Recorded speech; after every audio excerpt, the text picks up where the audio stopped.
Would you try heat first to try and get it to move a little No, bit? because it was at the stage almost there like half, and there's no, it was encrusted in, and almost like right on his big toes, like sticky hair, like it was just too cold there, and cold will slowly curing. And if that's the case, you cannot work on it. You gotta just wait, come back 6-8 hours later, especially if it's gonna get sunny and stuff. I would open that door, let it warm up, and probably around lunchtime I could come back. So the basic marble is more about your 4 ounces per square foot. I really wouldn't do less than that, unless your colors vibe very well with the moisture seal below. Then you're all right. You can go down to 3 ounces per square foot. That's the lowest amount I would put down and have it still self-level. It's harder as an installer to put 3 ounces down per square foot. So always just try to walk it up. What did we do on this? This was about 1 1/4 ounce per square foot to glue the flakes down. So we're not looking for volume, we're looking for glue there. Yep. This we're looking for volume because we're making it marble. What's your typical like bread and butter number, like 5? No, if they just want a couple metallics, I'll go 4 all day. That looks like there's plenty of material there. So, but even to fill in little imperfections. When I'm doing a T-bar marble, which is what I'm going to show next, remember that T-bar I was pushing with? We're going to meld with it this time. This is a large scale project. Like when you're doing this size marble project, you're not going to have the time. You will have the time to do, I could do a rolling stone in here. I could definitely do this. You know, where you're kind of just melding and going, then you're missing and getting out of here. The T-bar marble is even easier. It's mindless. You are, this is how I do it. It's going to take me about 25 seconds. 2 minutes the most, you know that. And I'm just going to walk through, twisting it randomly and applying different amounts of pressure as I'm twisting it. Remember in the rolling stone, you push the big mound and it self-levels out and it's really badass and does some neat stuff. That's what I'm going to do with the floor. What's I'm up, Keith? looking to push big mounds of material and let it self-level. The material is open for so long, it moves, so I'm not worried about, even if I push the material down to the moisture seal, I know it's going to self-level right on back. You guys can watch that. It's good. So if I was doing this entire project and I had the help to mix all my material, you know, within 20 minutes, we would have this whole floor melded. Somebody's late to work. We're going to have this whole floor melded with the T-bar marble in 10 minutes. That's great. And you're done. You're melding, then we're coming back and we're getting rid of air bubbles with the ISO. If it's early on, and your customer, somebody asked about, what if they don't want to sell somebody? You can use denatured alcohol. It doesn't sell it as much, but it's risky. The risk you get is if you put the denatured alcohol on too late in the process, it's curing, you get marble dimples on that floor because it's a little higher content of water. So that's why you have to do it early on. So if I meld that real quick and they don't want selling, I'll grab my denatured, mist it a couple times, that's it. You'll get rid of the air. Plus this product is made to off-gas naturally. Like there's not a single air bubble in that. That also has to do with how you mix. So Kenny did a very good job mixing, which I'm going to show you all. Pay attention to that. We're just going to sink to the bottom, mix, and then scrape with purpose. You're not just going to fly through that. That's how you can save those buckets, and they start adding up. And as a professional, as you're doing a larger project, get the 3-gallon kits of material. Save your guys the cost of bucket and time, and you can pre-color your buckets. Pre-acetone each one of those buckets before you're throwing in the hardener, so everybody's mixing and at the same time. 3 minutes later, that material's all on the floor. What do you mean when you say pre-acetone? So you could add up to 3 to 4 ounces of acetone per gallon and a half kit. It's not mandatory, but what that does, it thins it a hair more, gets it to move a little bit better. It also gets it to off-gas. If you go past that 3 to 4 ounces, it can, as the product's off-gassing, it almost can leave a little bit of a pattern, very subtle. You'll see it like it won't lay out like glass, it'll have a little rippling. It's not ugly, especially if you're going to do a top coat. You will not see it because we're going to come in sand, throw the top coat down. So if you're gonna do that, you wanna put your acetone in before you put your part A in then? Oh, You're saying? definitely, yeah. Yes, Okay. that's what I do. Or you could, I've mixed both and then just add my acetone. You just want to incorporate the acetone thoroughly into the mix. Okay. But if I'm doing this to scale, I'm going to have 3-gallon kits. It'll be this bucket with a 1-gallon paint can of hardener. I pull all the plastic off. I'm going to prep every bucket. I pre-pop all the lids. And So then that bucket's got room for the gallon in it? exactly. So you're going to mix in that bucket. And if you mix right, you can save these up, you know, for your countertop jobs or whatever they may be. But we're going to pre-pop all the plastic. We're going to pre-pop all the lids. And we're also going to determine our color scheme. And I'm going to say, all right, we're doing purples, 2 shades of purple, metallic. We're going to do black dye and white dye. The purples are going to be the purples and black dye are my bases. So I'm probably going to have equal parts of each one of those colors. My white is going to be an accent. And I'm even going to save some white after I meld to possibly drizzle some lines and stuff like that on there. So now I know my color ratio, right? And that's going to take me, let's say, it's going to take me 12 kits. I'm going to say three kits are going to be purple mountain. 3 kits are going to be bright purple. That's 6. 3 kits are black. You know, then the remainder are going to be white. So now we know what each one is, and we're going to go add the metallics right now to part A. Fully incorporate that. And now if you get micas all up on the side of your bucket, so I'm going to throw my micas in, and I'm going to mix. And then I'm going to throw my acetone in, and then mix again. And then it's thoroughly incorporating. You'll see all your air bubbles come up to the top. And if you have powders up on the side of your bucket, that's one of your biggest culprits for comets to come out later at a later time. When you go to pour this out, you'll have undermixed powder up here. Your epoxy hits it and it incorporates it to the floor. So if you have a spray bottle of acetone, you can spray it, wipe that down. That's really going to cover your butt. You also can pour your acetone in first on the surface, put your powder in. It sometimes kind of keeps all that powder from getting on the sides, but it's still really tough. Just baby that. So now we have each one colored, no hardeners in. And now, however many helpers you have, I usually have 2 mixing drills per helper. And you could run 3 of these on 1 pigtail without popping the circuit. They're the little cheapo depots. They're like 80 bucks at Home Depot. The Ryobi ones will work too. Those little green guys. I think they're 70 bucks. Get plug-ins, and each dude's going to have 2 drills. Our helper's going to have 2 drills. They're going to have 3 gallons of material right next to them. We'll pour part B in, and all of us are mixing at the same time. We all have our sticks. We're going to scrape. We'll mix again. And now we'll have, what, 6, 12, 18 gallons ready to pour out right there. That's a lot of material. That's how I tackle a on-site large shop. So these are small scale. You will do small rooms. You go do somebody's bedroom, which is this size. You could do bathrooms, closets, all sorts of stuff. I've done master walk-in closets over subfloor. It's compatible, but you don't want too much bowing. You don't want, you know, shoddy craftsmanship where they just toenail it in and you think it's going to peel up. That's going to come back and bite you in the end. And you also cannot go too thick over wood or over concrete, especially if there's any sort of movement. Concrete's not going to move, but if there's any movement on the wood, it can crack, it can fracture down the road. So be aware of that over wood. Normally if you go in and you see the floor, you think maybe it's not going to be very secure. You just like throw some screws or nails in? Yeah, I've definitely done it. I've shored it up with some screws and things like that. Like some of the nails will start working their way up. So you'll sink a screw in, and then now your nails are high point. So just grab hammer those down in there.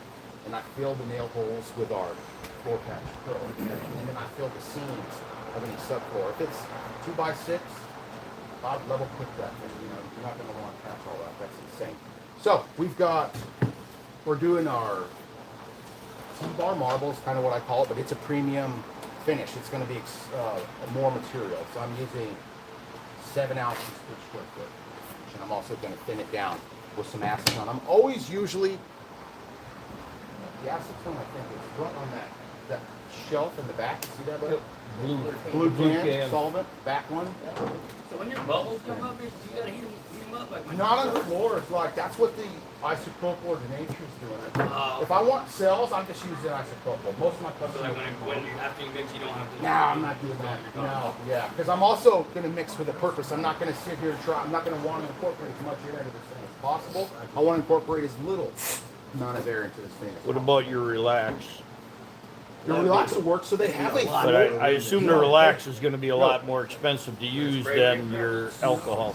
They have relax for floors that's more powerful. Right. So you could do that, and it will reach out and touch. But a something. can of that's going to be a lot more than a jug of Yes, alcohol. So Everything. But it's like it could come out and save you. Like if you're a little late on your cure, you can't get back on there, but you see some bubbles you missed, like a little patch. I've seen that. Like crap.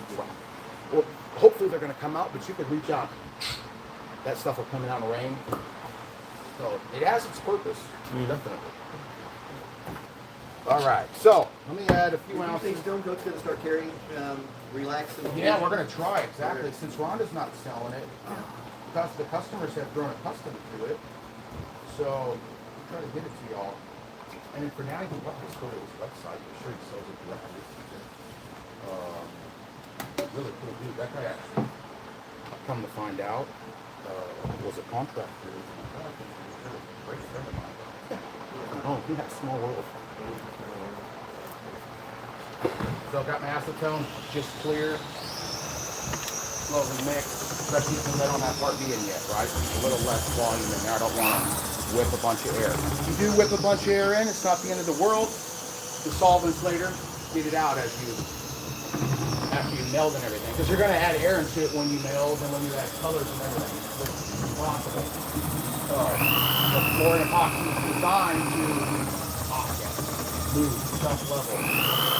Stuff to be user-friendly as possible. Like Stone Coat, it's not really stinky, right? It's a little bit different smell than the countertop epoxy, but it is still a VOC-free product. There are some solventated flooring epoxies that are very fast and you have to wear respirators. The whole neighborhood is smelling what's going on. So what do you have right in there right now? This the is- acetone? This is our flooring epoxy mid-coat.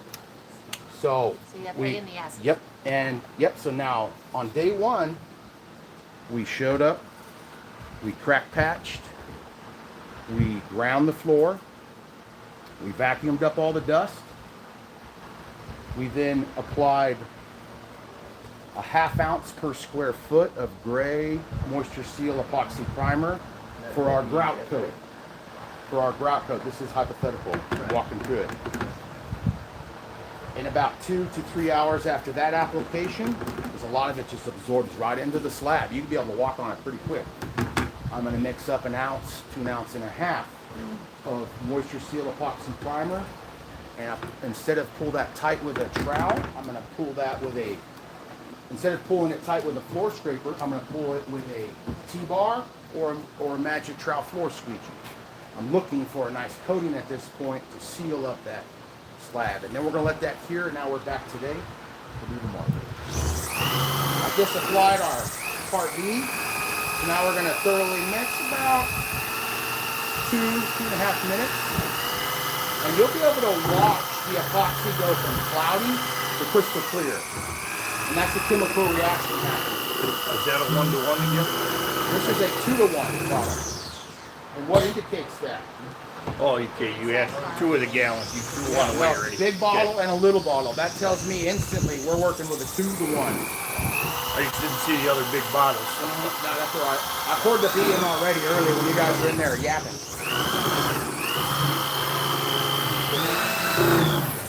Very important to not mix, your polyaspartic top coat with your epoxy products. They are not compatible. They instantly cure. You'll ruin the batch. So, if you're here to do your marble, your epoxy marble, keep the polyaspartic out of the work area. And look at the labels when you're pouring in the bucket. But it's really easy when you get, when you want to make steak, you know what you want. Okay.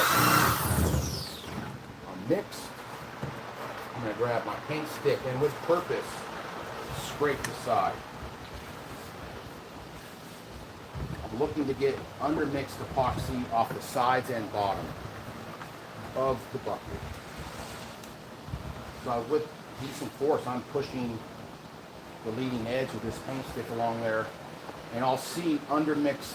Like if you guys want to stand up here and see, it's kind of hard to see. You see those iridescent lines in there? Like fishing lines almost.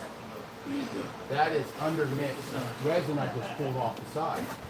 It hasn't had that chemical reaction where it gets cloudy and crystal clear. I notice you're using a brand new Home Depot bucket. Yep. You don't use a new one for every job, or do you? No, if you mix properly, I could have used Kenny's bucket we did yesterday, which I should have. It was just at the bottom of the stack, so it's staying there for a while. But if you mix right, You can peel it out. peel it out the next day and mix again. What I did yesterday, I didn't notice it, I didn't pay attention. On my white dirty pour, I poured a color into a bucket that had little specks of resin in it. And then as I mixed it, they flowed in, we had to pull them out. So that's definitely, you definitely don't want to do them in a project. But if you order those 3-gallon kits, you get it in a bucket. So when you're ready to mix, that's a whole $4 you don't have to buy, you know, for epoxy kit. So, after scraping the sides and bottom, scrape off your stick. Now I'm going to mix again for another minute or so, until all those fishing lines are incorporated. And I go to the bottom and then I lift up a little. You don't want to sit there and you'll start kicking those pieces of plastic in. A good practice to do as well, not so much in ours, is scrape the bucket, scrape side A. Go away from using Stone Coat down the road, which we never hope you do. Sometimes the solventated epoxies, it'll start to settle, and you'll have ingredients at the bottom of that bucket. So you really want to scrape that bucket before mixing part A. I was helping a gentleman on that, and he didn't do that thoroughly. And what happened was there was sediment as he's pouring out the colored stuff. Little chunks are coming here and there that he didn't notice. And there was blobs of steam all over the floor. It was a pain in the butt to fix. You never want to do that. That's one of the worst case scenarios. You have an epoxy on a countertop, especially on a floor. On a countertop, it's a lot less expensive to get out of the weeds than it is on a floor. All right, we are all the way mixed. Now, somebody grab me. Oh, they're right here. You don't do anything. You guys just sit there and watch. So, after this finish, we're going to set y'all free to partner up on a little board. And then you guys are going to take turns. So today, person 1 will be applying the product, person 2 will be helping them mix and be their gopher almost. And then tomorrow, we'll switch roles. And you guys can Hey, Mitch. yes, sir. How much working time does the mid coat have? The working time has, when you get it mixed fast, you get it colored and poured on the floor within, 5 to 10 minutes. You got anywhere from 70 to 100 minutes to walk it off. It's a long time. Remember, the hotter it is, if you're in direct, it's really hot, it's going to be a little bit less. But that's still a long time. The product will be moving for quite a while after you're off that floor as well. So, which is a unique feature of Stone Coat. Those products that are curing in 30 minutes, they don't flow and move, and they look very zebra striped. As you guys, go join some floor groups. Be aware that it gets pretty hostile because the contractors out there are not as friendly as the countertop community. But you could learn a lot, and you could see finishes. You could see color schemes. You could learn from the guys who are risky enough to actually ask a question. Just leave your feelings outside of the floor group if you go in there, but they are pretty valuable resources. If you're in an area that the average temperature is like 65. That's great. That'd be perfect. Yeah. You don't want it below 55. And if it is below 55, what I would do is warm the garage before I pour it, and warm the garage for that first couple of days of it curing with a propane heater or something like that. Suspend it in there. So 65 works. Yeah. Okay. So the rule of thumb is not below 65 with our countertop 1-to-1 epoxy. floor epoxy can be down to 55. Oh, good. Okay. What colors we doing, Mitch? We're doing purple mountains. So if y'all want to help mix, somebody slam 2 purple mountains into there. We're doing 2 bright purples into there. Then we're doing black dye. And I'll just put the rest of the white dye in this one. Those are large. Save me a bucket. Huh? Medium or small. So, yeah, don't pull those off. You have to still like that. Full sand. The hands were already wet. Yeah, that gets hard. That gets tricky. I'm just Full sand, whole thing. Mhm. So, and when I start mixing initially, it's slow at first. That's why it's pretty nice. Look at how much more time Yeah, I you would noticed that save yesterday. if I had all this pre-colored in 3-gallon kits. 2 of them, right? Yeah, that'll be really. Get you a full pack? Yeah, it's a little. It's maybe do a half a pack. It's a little overkill, but remember I'm going over not a solid background, so I don't want it to go. I was kind of wondering if it's... How much black, Mitch? Yeah, how much I got a black? little man? more than Till it's that. black. That's all right. Can't see the face thing no more. That's right. It is, bro. You're learning. You want 2 folders of the purple. Oh, here, and it's then centrifugal purple. force.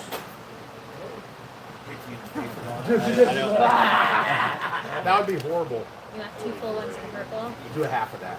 I got a little more than half of it. Perfect. Now you guys can see, if this is my big bucket, you see all these powders up here? Yeah. That's what you want to get out. So you could do it good like that with your paint stick, but also solvents on a rag, wipe it right out of there. We need white too. Somebody could use the big stick in that. White dye. Oh, somebody grab the white dye from, yeah, I bet it's in that, next to that white one I was working on. Lost all my white dyes. 5 of them. Mitch, Keith is asking if it would help to do a slurry with the micas. Yeah, so that's what I was telling him, Keith, earlier is I usually, when I'm coloring, like you'll see at your project when we're doing your marble, I'm going to pour all part A's in to our buckets. We're going to know what each bucket is going to have in it. Then I'm going to put my acetone right on top. Then I'm going to put my mica and thoroughly mix my mica and acetone into part A. When all that's done, then we pour in part B together, mix, and now all that mixed epoxy is going on the floor at the same time, which gives us the maximum working time. This is a little different because we're having to break it down into small ones. I already added the acetone, but I guess I could have done that and mixed it. But you know, with the floor epoxy, how much time we have to work with it, I have zero concern. If they took 5-10 minutes to mix this micas in, still gonna have tons of working time. Because it's a 2-to-1 product too. It's a lot more open working time than a 1-to-1 countertop epoxy that old Keith with KCBC's used to. Hey, Cool. great question. Thanks, Mitch. That was a great answer. All right, somebody hit me on white. There you go, bro. Look at that. That looks cool in there. That looks really neat. It looks like a psychedelic Like jellyfish. something in the ocean that's coming up, Yeah, right? psychedelic jellyfish. I've Yeah, drawn jellyfish. spots in there. Get that. I love it. Look at that. I should have done these. YouTube Live. Yes. I was afraid this was sorry. going to be too. Somebody grab me a diamond dust off the right side of that table, more towards the front of it. Other side, right? Yep. Diamond dust Your going in other the right, white Jesse. I'm gonna put diamond dust in here. and the white. So you did white and then white dye. Yeah, just white dye bit. Yeah, I'm gonna slam a diamond dust in there and see what it looks like. Hey, Off Grid, I saw your message. I'll check out your video after the live today and send you a comment. Thanks for reaching out. Yeah, there's a lot of errors, especially on I'll make sure me and Mitch both watch it. This is just ice, so I'm just wetting down their mic. Now mix again. Thank you.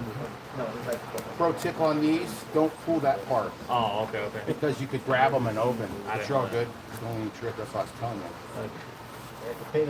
Listen. Yesterday when I was looking, those kind of So pro find tip that when little you do part. that. Yeah, Got ice.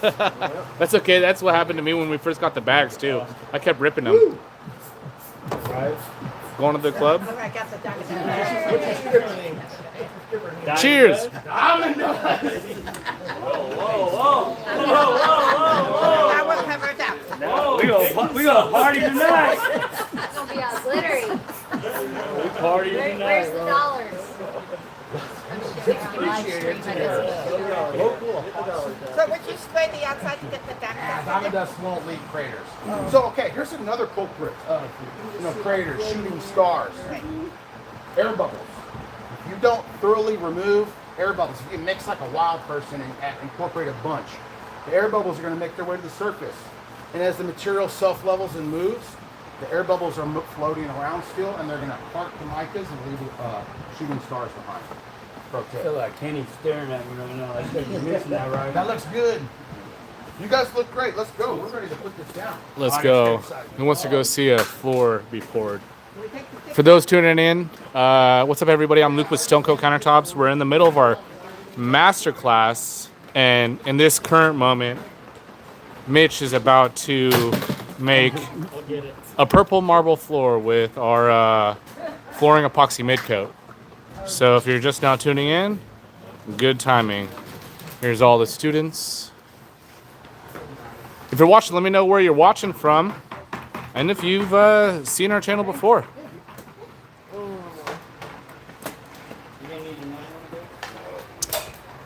Just this one.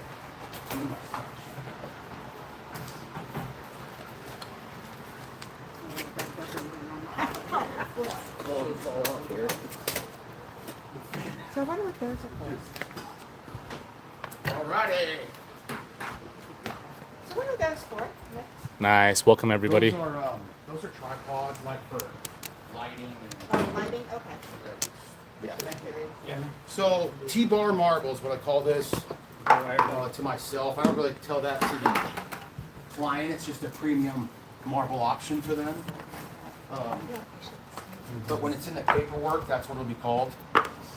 And really any color scheme works. It's also very random. So Rolling Stone is Nice. more Welcome. placed. It's more thought out. It's more okay. We're Welcome, gonna put a white everybody. paint here. We're going to do brown. You're going to have more thought into it. This is mindless. We're just going to walk through this and put down puddles, ribbons. Doesn't matter of colors, because then I'm going to blend them all together. That's what this one was here. This one was silver. Welcome, Germany. teal, and white. We're in Texas. So, and a little bit of gold dust too. That's cool. I'm gonna save some of that white for later. Let's grab black dye. Black dye can take over, but the purple in the black dyes can still show through really cool. That's why I grabbed some. I did a shower for my sister that had black, silver, and some purples, and it looked way cool. Somebody grab me a paint stick, please. A big one. So, and two, when you're in the floor, you're gonna march around. When I'm doing Rolling Stone, you'll walk through the white and you'll leave little spike marks of color, right? If you go into brown and walk into white. I'm 0% concerned with that, because that's right there. Like when I hit it with the ISO, it becomes part of the floor. It looks sweet. There's that. I never put this down upside down. You can if Kenny mixes, because the dude knows how to mix. But if you have a guy who's new, doesn't scrape well enough, never ever, I wouldn't even scrape my bucket in. But now, if you didn't do this while mixing, when you do that, that is now unmixed. So unless you are really good at mixing, you're mixing it yourself, then you know you did it well. Do it a few times, and then the next day, if this is all the way dry, go ahead and reward yourself with straight out your bucket. Black is down. And if this was full scale, not even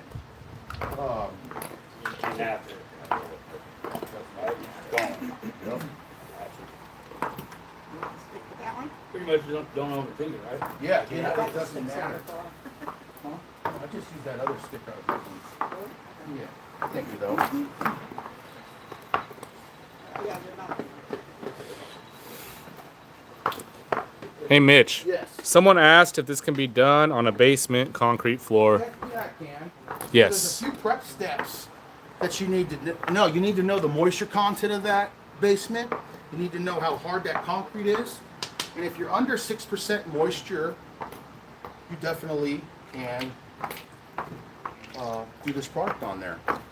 So you got to keep it under 6%, and then you have to grind your floor, and then you're ready for our flooring system. If you guys haven't checked out our flooring videos, check them out on our channel. We teach it step by step. For those tuning in right now, we're doing a marble epoxy floor with some purples and blacks. Welcome. I'm shy a whole kit though. You're shy a kit? Yeah, I did the math wrong. I did 2 kits. That's go mix me up. Where's Kenny? Kenny. He ran, he's on the phone. Okay, Here, I got it. go grab the floor epoxy. You know where it is? Mid-coat on the shelf? Yep. All right. Sorry guys, I mixed up the same amount for the basic marble. That ain't good. So now that it's out of the bucket, like this happens to y'all. If this happens to you guys, yeah, we'll just mix up again.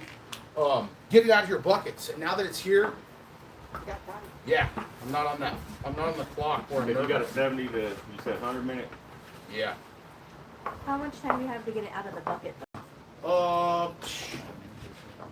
You'll start losing some time. It'll start speeding up after a good 15 minutes. Okay. The bigger the bucket, the faster that happens. Or you have everybody mixing at the same time. Yeah. Yeah, and then now let's say we have to mix up a whole nother batch like right now. The whole kit, right? Yeah, whole kit.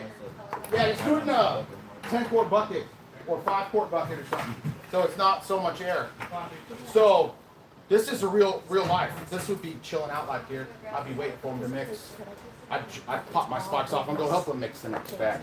Because once it's out of this, it doesn't matter. And then I say we What get colors do you want? What colors do you want over there? Same things? no, we have a lot of purple. Give me like half white and give me one white. Like, mix that kit. Give me half of it in white and half of it in purple mountain.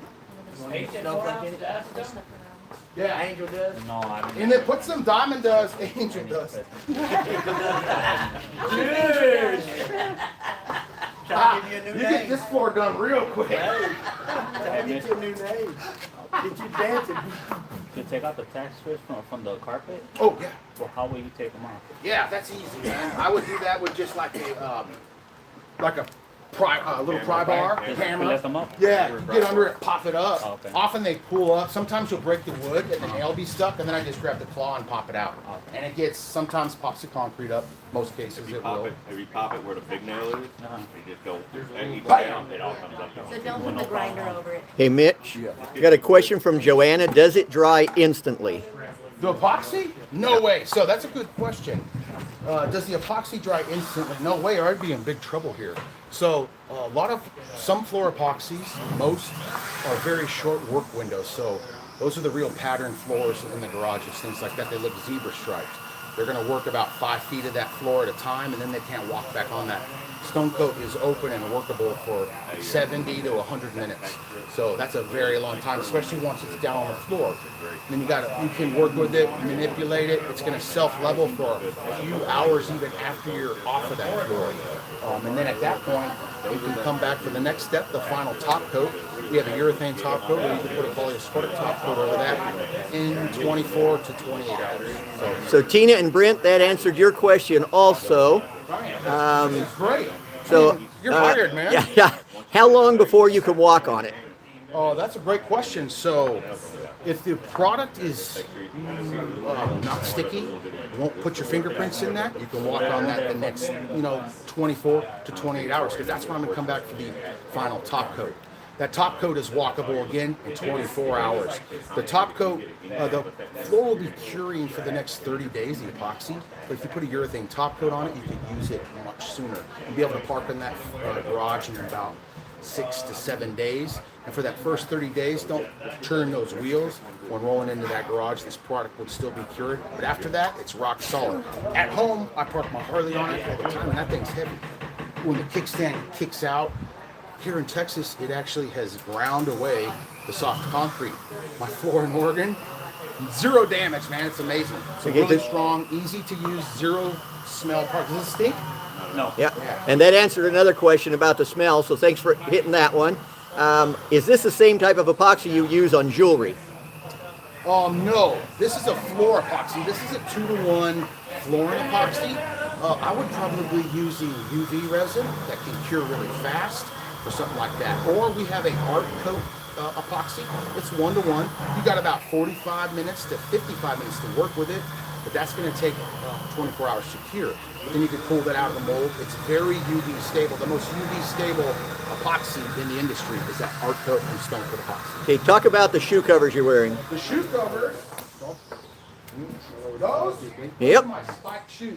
So that keeps me able to walk on the wet epoxy without, you know, I'm leaving little footprints, but that doesn't matter. I'm keeping my feet. You don't want to use plastic spikes.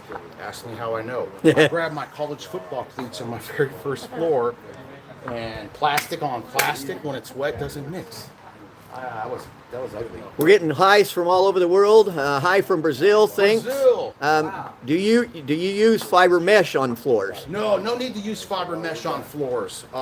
We have products that can patch cracks and damage in the product, but no need for fiber mesh. Thank you, Bertie Sue, for loving Stone Coat.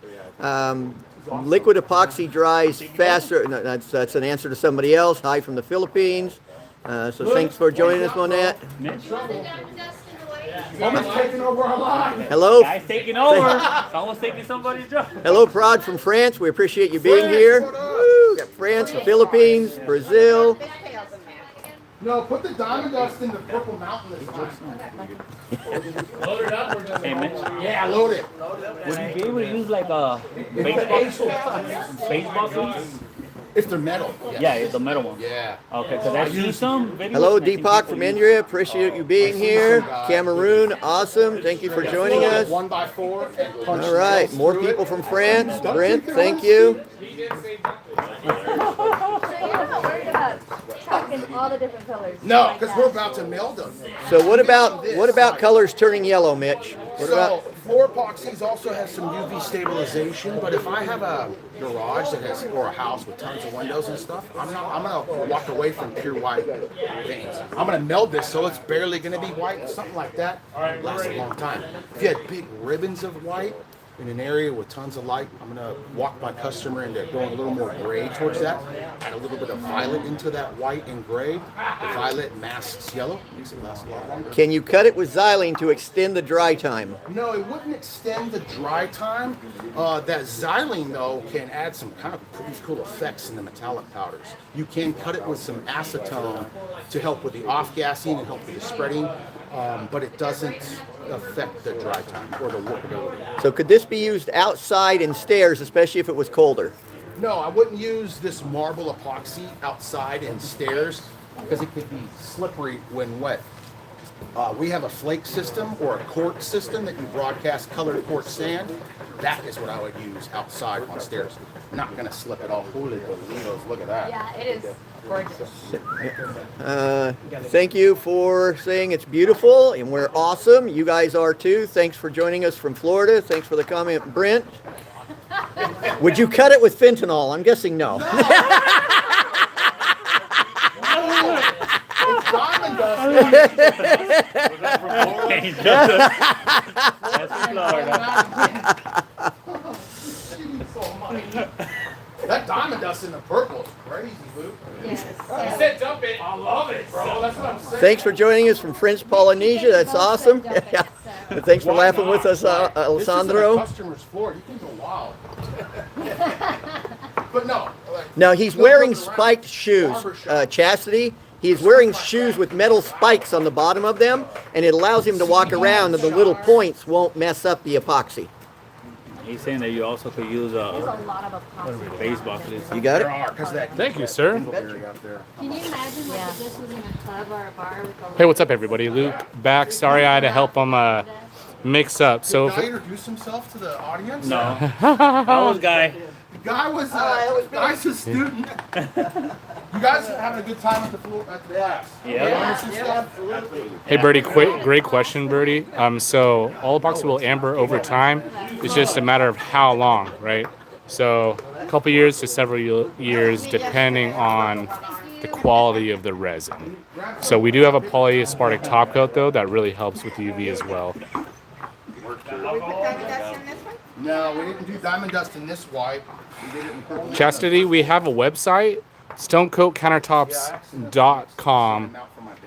If you're new to the channel, check out some of our videos. We teach all of our products from top to bottom, from our flooring to our countertops. We recoat those. We recoat showers or make them from scratch. We also have a flake flooring product. We do woodworking and river tables. So we do a lot here at Stone Coat. So welcome in, guys, if you're new to the channel. 7 ounces. It's probably about the most I do. You could walk it up a little bit. We have alcohol and a pump sprayer over there that's 91% isopropyl alcohol that's going to help us pop the bubbles and give us a cool fracturing effect. It was too much. Okay, so this one, the Rolling Stone, I really paid attention to what I was doing.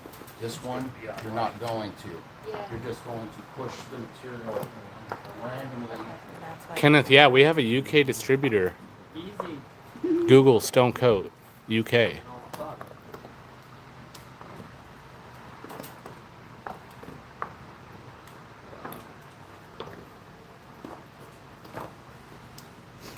in and find the dry spot. Jose, nice. Yeah, we just got done making a huge river table. You can get those shoes from Amazon. What are they called, Mitch? Spiked epoxy shoes? Yeah. We're going to have them on. Oh my goodness. See that box? We have stuff to test, guys. These are parts we might start carrying on the website. Oops, you see the spot I didn't melt? You definitely want to hit it, right? So we get first peek? Yeah. Yeah. And Jason, good question. I don't know if we'll have an East Coast Right here in the class, but where? we do have a lot of East Coast users, so that's maybe something to bring up. For now, we're still holding them down in Texas. Right here and a dress spot right there. Right where you stepped. There it is. Got it. Artie, for the small projects, what type of marks or streaks are you talking about? Okay. Set that right there for a second. Hey, Mitch, I got a really great question. Here. What are the advantages or differences between using the poly top coat or the UTC top coat? Okay. So I would use the poly top coat in a higher UV area. It's not going to completely stop yellowing or ambering of epoxy over time, but it can slow it down some, and it's very durable. More of like your workshop areas. If you need it extra non-slippy, you could add the non-skid additive into the polys. The urethane top coats, the ultimate top coats, are more so your interiors, your inside your home, but definitely can be used in workshops and stuff like that as well. It's very durable, and it also can take down the sheen of it. You could have a matte finish where if you're going to go polyaspartic, it's almost another epoxy coating where we're mixing up A and B again and doing a coating all over that floor, where the urethane top coats are a roll-on product. Cool. What do you guys think of that? Did you see how easy and simple? For those just tuning in, this is an epoxy marble floor. Oh, I would never want to do a floor for you. I'm kidding. Where at? Right there? The green. Then I'd push a little more material there. This thing will, so I'm not going to push material there because this is still going to find level. Let's say I have a puddle here, and let's say there's watch, this is what will happen is this is still finding level. Like even right there's some green. Cook me. Bam. So it's going to cover it. It will. It'll find level, especially if you make it opaque enough. If you're thin, no, it won't. But remember, I'm cheating. You're going to have a solid color under there. You're not going to have green peekaboo in it. So, but you can hurt my feelings more if you wish. Real simple. You guys could just mixing up the color scheme, and you could even remove one of the colors if you wish, right? Calm it down some. What was the look before that was white, teal, and silver. It's 3 colors. So, but this can get pretty crazy. If I did this finish with those 2 colors, calmed way down, right? That could be more of a home finish, a man cave, a she shed. A she shed would look good. Hey, welcome everybody. Yeah, we're located in Let's go. What do Seguin, y'all think? Texas. Somebody he shed. We're about 45 minutes from San Antonio, about an hour south of Austin. The light of the brand, like, you sprinkle up the bar, the reflection, like, right next to it. What finish would I recommend for a garage? That's up to you, man. We usually do flake floors in garages, but you can do a marble, absolutely. So on my way out, Check out our videos. You can do pretty much any color under the sun. What's with all the fishtails there? that's my feet. Yeah, the matte finish, Birdie, is it is a textured, almost like a textured granite finish. Diego asks, how do I get the bubbles out? What he's doing right now, he's spraying isopropyl alcohol and it pops the bubbles. And the product itself has a bubble release, so it'll release those bubbles over time over about the next hour or so. So to get those out, You can use a torch, just make sure, don't use a torch after you put down alcohol. You went 7 ounces per square foot.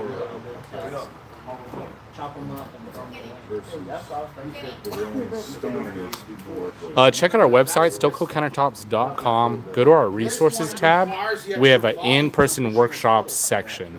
That shows our class schedule. We only have one class left in 2025. I call that a basic metallic marble. Keith, yes, you can use spray paints for accents.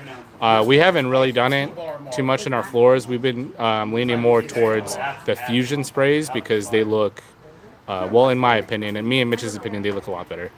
But yeah, you can use spray paint, Keith. I know you love those. You tell me. How did I finish that? No heat gun. You can use a heat gun. That would just take a really long time. Because imagine if you're doing this entire shop, right, Birdie? You wouldn't want to use a heat gun and try to pop bubbles. That would take a million years. So we just pump isopropyl alcohol over the surface. We will do a Rolling Stone. This is like the Rolling Stone for on my place in my ribbon. I want that. And I'm gonna hit those more of a statement. What do we guys think of the floor? So this was our Stone Coat Epoxy mid coat. You can do this over concrete or wood floors. This is just over a sample that we're doing with our Masterclass. Here, let me go show you a flake floor that the students are about to get ready to top coat.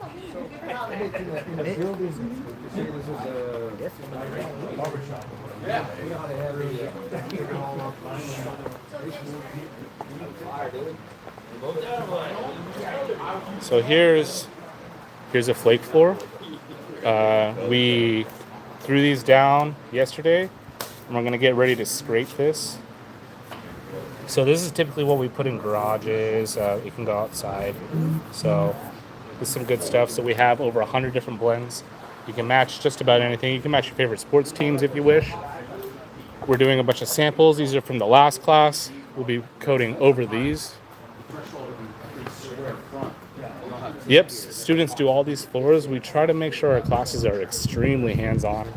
We guys show you, me and Mitch will do demonstrations on a big piece, give you a chance to see and watch and learn, and then we break off into teams and everyone does their own design. It's a really fun time. We just put little like 1x4s on the edges to kind of replicate like the inside of a like interior wall, right? And it helps with the epoxy. It doesn't flow off the samples. Jason, yes, we have a bunch of different blends. Some of them are like 1/4 inch, 1/8 inch, and so on. I think some of it is even a 16th. We have hybrid blends with a mixture of all three. So yeah, check them out on our website, Stone Coat. Go under the flooring section. We have a bajillion flake blends.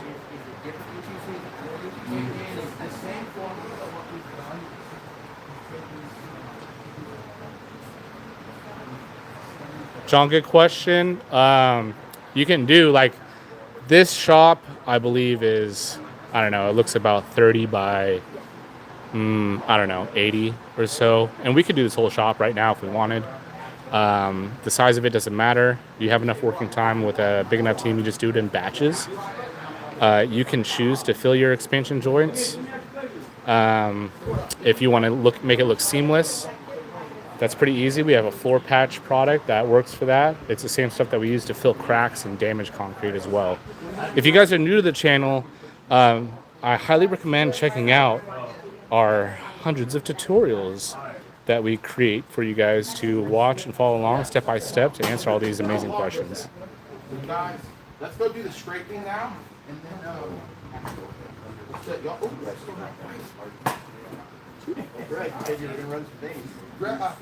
grab me a yardstick. We are located in Seguin, Texas. That's a little bit south of Austin, Texas. He wants to lean on it. You could pour out a little, guys, or you could. Your fan wants to go all the way through, right, or no? Huh? Don't have to. Like I could come in here and. How long do you have before you should walk on it with the spikes? That's that work time. That's about. That depends, but it's probably 70 to 100 minutes. So, okay, hour and a half. Because anything after that's going to leave divots, right? Yeah, it can risk it, or it can risk you leaving the spike marks in the color, you know, where you can't bring the ISO back and get it out. This is our epoxy flooring mid coat that we're using. I did this once with veins, spray paint. You can also spray paint, drag that in. What do you guys think of the floor? I did this, and I did it in my kid's master closet, and it was upstairs, and I didn't caulk the floor, like the base, under the sheetrock. And that floor was a little out of level, so. Right under the sheet. Yeah, I had all these beautiful veins running through it, and the time lapse I go. Wayne, Mitch Quist right there. He's the one that teaches this. If you're new to the channel, check out our videos. He's the one that teaches us all this stuff step by step. Just all went to the sheetrock lid. We're in the middle of our floor, our masterclass. It's dry. But we go over flooring, we go over countertops, we go over showers, we go over fabrication. We talk business and how to implement this into your business or start it from the ground up. We give you marketing If I was strategy. using a solvented resin right now, real bad, I could not walk on this. It would ruin it. Where you see any of the green showing? Wayne, go to our website, stonecoatcountertops.com. Explanation. Under the resources tab is our in-person like it? workshops. That has our class schedule and all the prices for all of our different classes that we offer.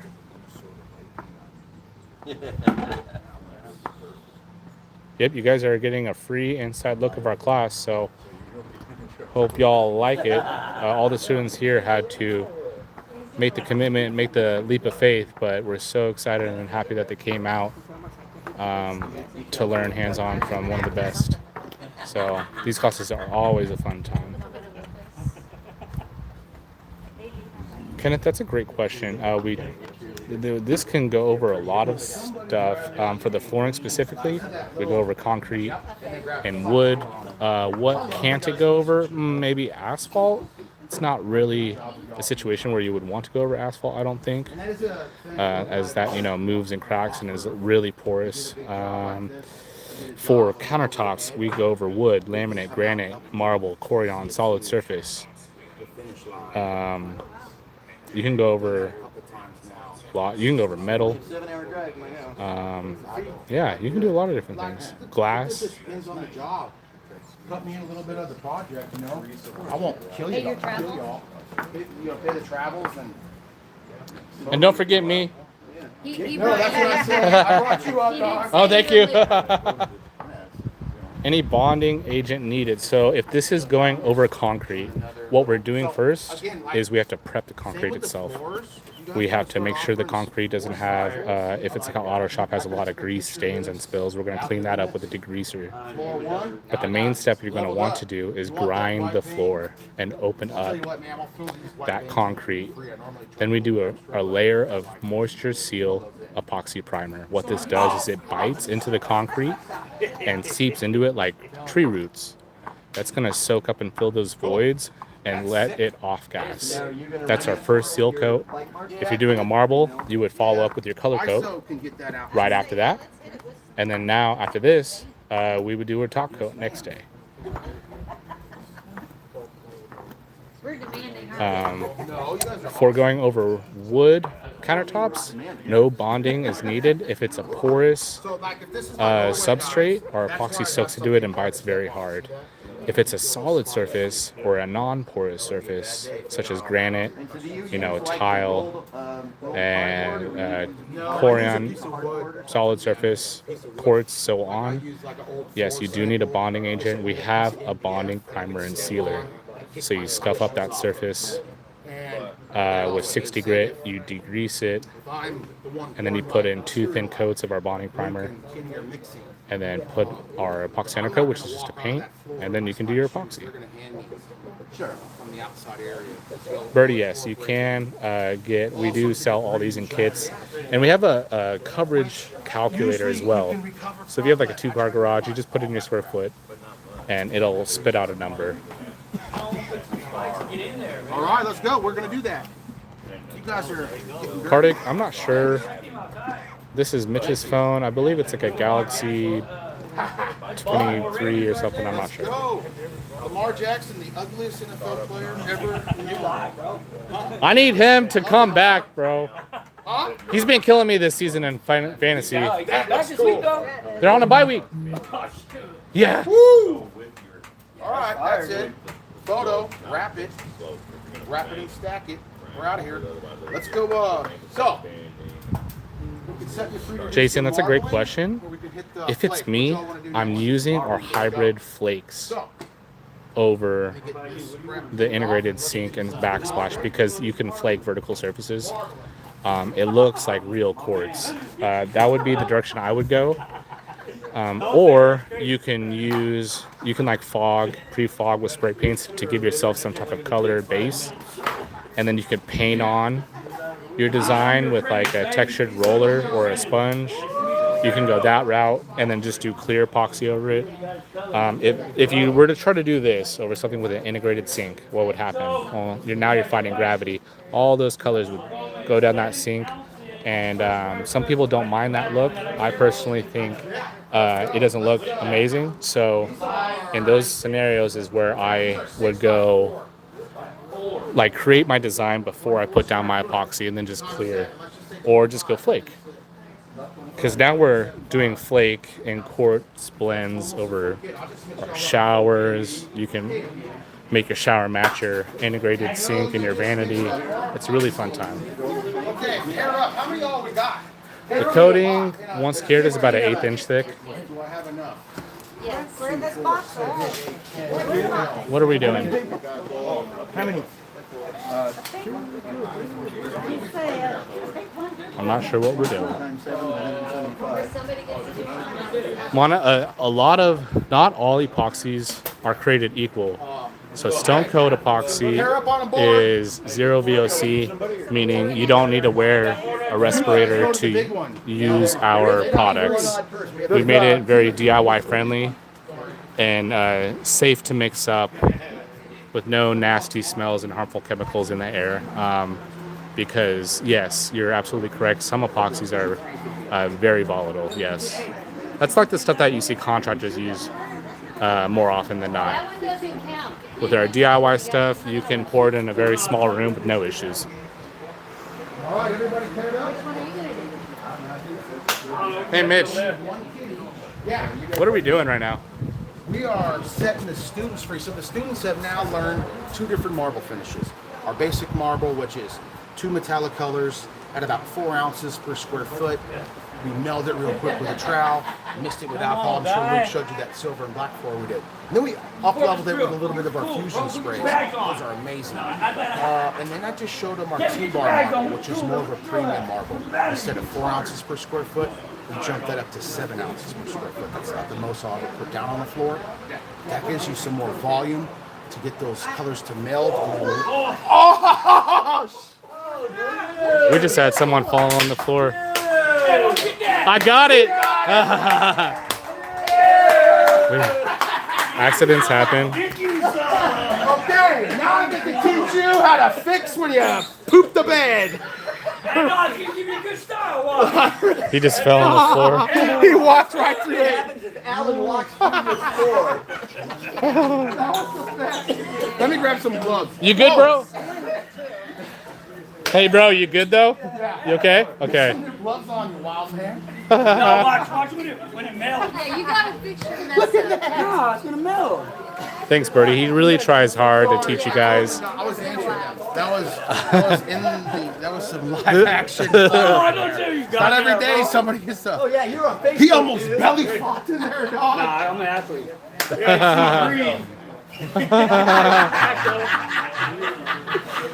Thank heavens. That's Michael. I'm so happy you did not fall all the way in there. So it will. So he hit that nice and early. He walked in that.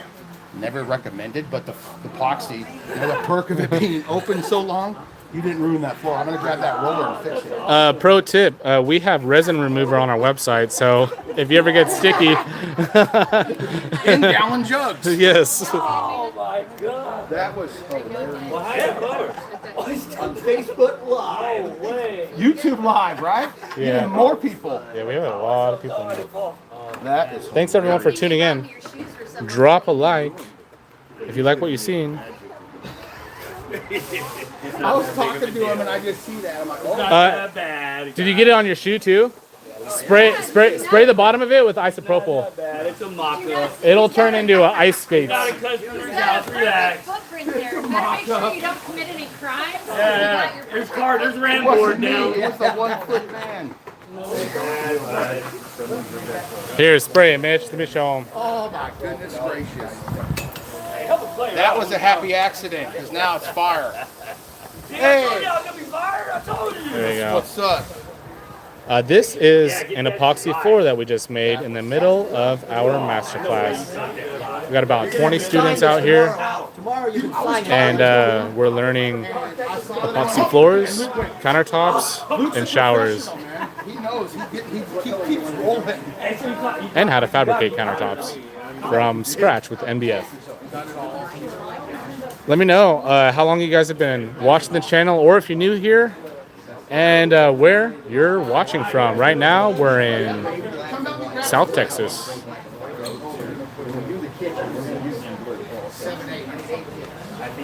So Mitch right now is getting a bunch of floor epoxy. The students are going to pair up, and they're going to do all their own samples.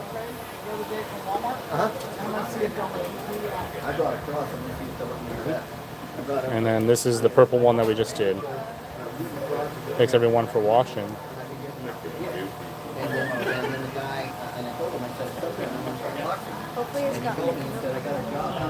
You guys want to see a river table? We do woodworking as well. It's a little dirty, but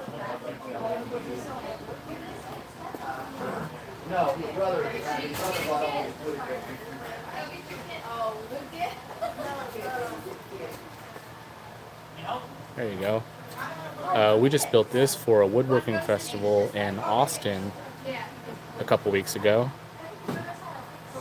For those who have followed Stone Coat and you don't know, we did just release our brand new wood shop epoxy woodworking line. We have a full system now. Everything that you need from start to finish to complete your woodworking projects, whether they be charcuterie boards or river tables such as that, whatever they may be, start to finish. It's amazing stuff. Check out our last live that we did. Mitch showed us every single new product. We revamped everything. It's super exciting. We're getting amazing feedback, so guys, go check that out. My river table got scratched during move. Can I fix it? Absolutely. You could either, if it's not too bad of a scratch, you can buff it. So that's, we have a sanding kit for that. You buff it all the way up to, I think it's like 4,000, and then you hit it with a, it's not like a, what is that? It's not a wax.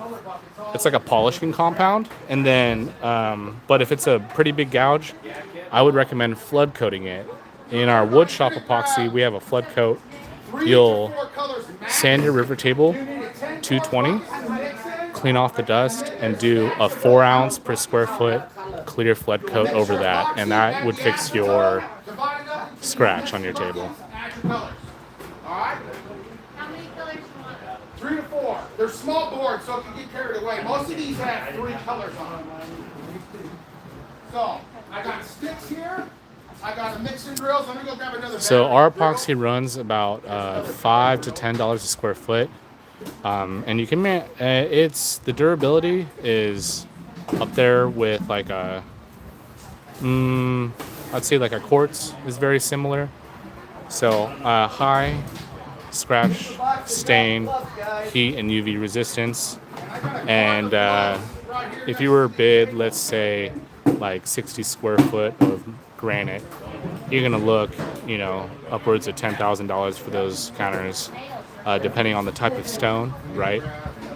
Versus our stuff, if you DIY, you can save nearly 10 times your money. So it's extremely cost effective, but at the end of the day, you're correct. It's not real granite hard stone.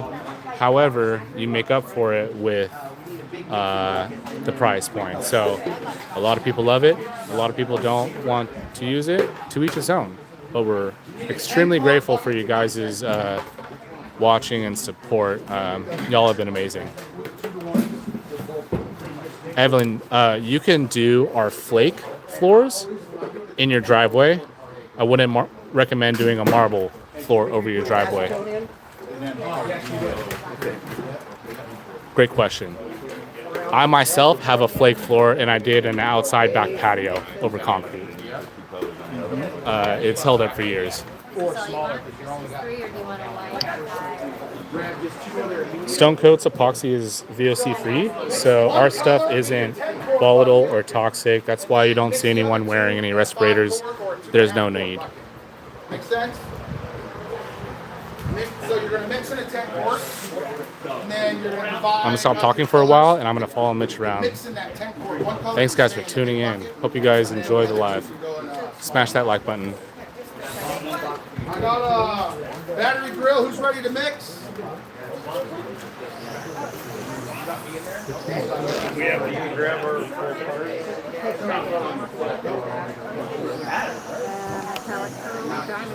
Yep, you can do your garage floor. You can do marble or flake. Absolutely. Right here. One right there. Whoever's the team of 3, you're mixing 2 kits. You got a bigger board. Shit, we should have given you all a 5-gallon bucket. Thanks, Wisco, for the cool comment. That's what's up. And if you wouldn't mind, put the lids back on the material. When you go grabbing the kit from the room back there? Spill everywhere. You got grabbing the kit from the room back there? You know where it is? Oh, you should have enough kits. I grabbed 8. There's some on board. This yours? So you can find our class schedule for these workshops online. Go to stonecoatcountertops.com. Under the resources tab, you'll see a tab that says in-person workshops. Click that and you'll find our complete class schedule, all the info, the different types of classes, what we offer, and the prices. Come out. We have 1 class left for the year. They fill up really quick. As you can see, this is a full class. We got about 20 or so students. Yeah, please come out. We're located in South Texas. We'd love to have you. Part A and acetone. Thank you. So when you're done pouring the resin, What's up, Kenny? What's up? Hit the bottle. That's Kenny with RK3 Designs. He's the man, the myth, the legend.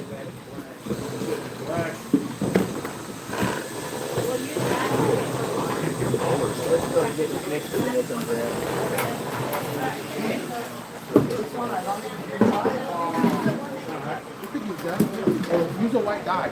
I would do that and then yeah, you could. Yeah, all 4 of those would look very pretty. That's all metallics. Maybe add a dye. Add one white dye to that. Add a dye. The diamond test in the white? Or no? It doesn't matter. Diamond So I test in add the the white in here. Yeah. I would make a bucket of white dye By too, itself. By itself. Okay. So include that. exclude this one.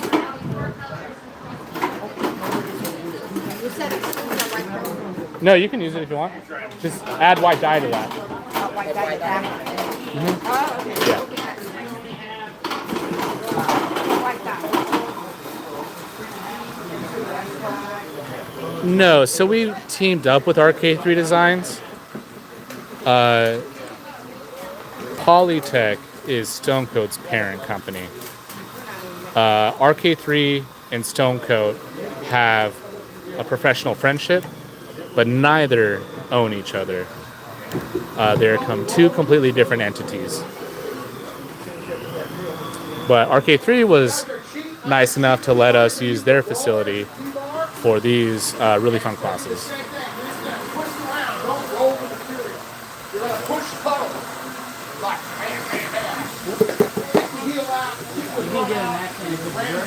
Just wipe it down. Hold the bucket. Always hold the bucket. You know what you could do is stand up, hold it with your feet, and then you can mix it. Thank you. Now you've got the drill on 2. If you set it on 1, you don't have to pull the trigger halfway. Do our colors. Back over there. The batteries are charging. You almost did it? No, I was just thinking this was the way. Oh, I'm like, oh, let me get a roller. Yeah, nice. No, I don't. I was gonna say, oh, I can About 2 minutes. Kevin, mix it pretty fast. Then go back. Rob, that's a great question until it's dry. got it. Oh. So the main thing is just you want all that moisture out. You can pour over your, like if it's level quick or something, you can pour over concrete once it's under 6% moisture. So just follow the drying instructions on the bag itself of your quick set, and it'll tell you when it's dry, and then you can just go right over that. Great question.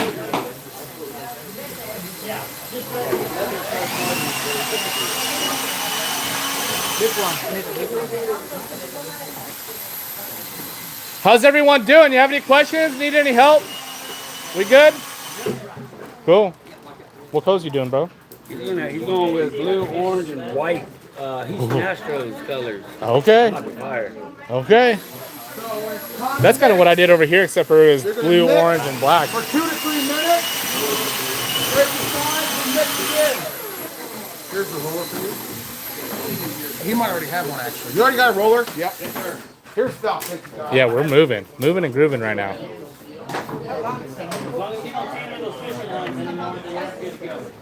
Eh, life be like that sometimes. Look at that. Mitch liked your comment. No, these little boards, you don't need to walk them. Just work it. You know what I'm saying? Deproj, we don't have WhatsApp, but you can go to our website and find our contact information if you want to reach out to customer service. Yeah, if you'd like to try this, come join our class. We're out here in South Texas.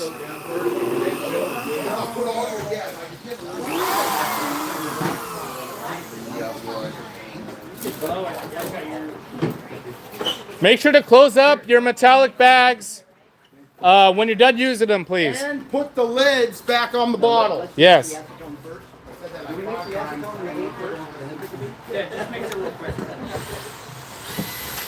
Pablo, we're in Seguin, Texas. We're outside San Antonio. Yep, or an hour south of Austin. We have classes that run all year long, so check our schedule online and make the trip. All these folks are from all around the country. It's a good time. All right. Rico, what's up? We just made this one for those who are just now turning in. Marble, purple marble. Crazy, right? Rate this 1 out of 10. What do you think? Here, I'll give you a better look. Wipe off the stick though and leave it on the table.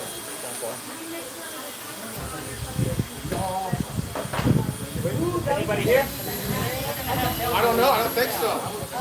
The guys who are doing the 3-person team is on the long one. No, these colors. The Astro colors. Go Alan. Yeah. I'm just curious, guys, you can make sure that your secondary color that you're gonna get when a blue and orange mix, that maybe something you don't. I mean, that's how you learn. From that, if they are secondary. Nice. Yeah, that one came out cool. Now we get to see if the students were paying attention, see if they make something cool. We're about to find out. A lot of students like to get really wild with the colors, so we shall see. See, they're going pink over here. They're doing two mix. Whoa, See, what color that is changed that? the color. This is the fuchsia. That's the cotton candy. Look at that. Wow. Dude, I want to see a floor of just that. Okay, now that's really translucent. Want me to add more? It's real transparent. Did you dump the whole thing in there? No. Dump it. Bertie, what do you mean add more? I know, but do you see what I'm saying? We wanted to. Like if you want to add more color? Yeah. Absolutely. You can do layers. Right. Gravy, we're doing epoxy flooring. What's up, Rhonda? Well, hello. Yeah, who's out there? Where are we? We're YouTube. Oh, hey, YouTube. Yeah. Come see us. Yeah. That's Rhonda. This is her facility, RK3 Designs, out here in Seguin, Texas. Yeah, Bertie. So yeah, you can add more. So like for example, we're still within the working time, so you could add a little bit more color to this if you wanted. What powder we're using are polycolor metallic powders. You can find those on stonecoatcountertops.com. Two of them, you could add 6. But just add just a splash for your privilege. Yeah, that's Rhonda. Go check her out. She has her own channel, RK3 Designs. See her shirt? Search her up. She does amazing stuff. Yeah. I confuse you. I do that when I'm doing it on scale. I have all the colors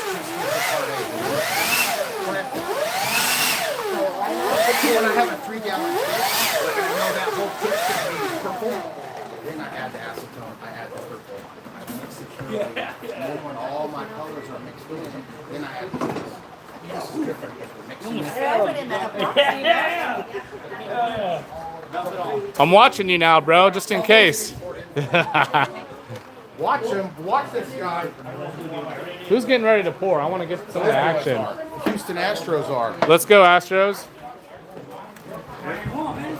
Hey, all right, so real quick, I'm going to give you all a pro tip. Okay, when you pour it out, when you go to blend them, don't over meld your blue and your orange together. Try to keep them a little bit separate, okay? So, blah, blah, blah, blah, blah. Random blah out. And then go to town. Yeah. Because you can always blend it more, right? You can't feel like it don't matter.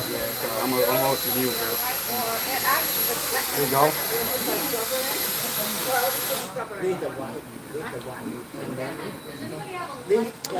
Rob, good question. We pour, I think it comes out about, it depends on your design. For our marble floors, we're going anywhere from 4 to about 6 ounces per square foot. I believe that lays out close to, I don't know, 1/8 of an inch. You can go heavier. You could go about 8 ounces per square foot. I wouldn't go any more than 8. But minimum 3 to 4, maximum about 8 ounces per square foot. Great question. They're going Astros colors. There you go. Go random. Think less, pour more. Think less, pour more. Yeah, there you go, there you go. So we do have a whole rack of shoes over there, but since these samples are so small, they can kind of just get around them. There's no need, really. But great question.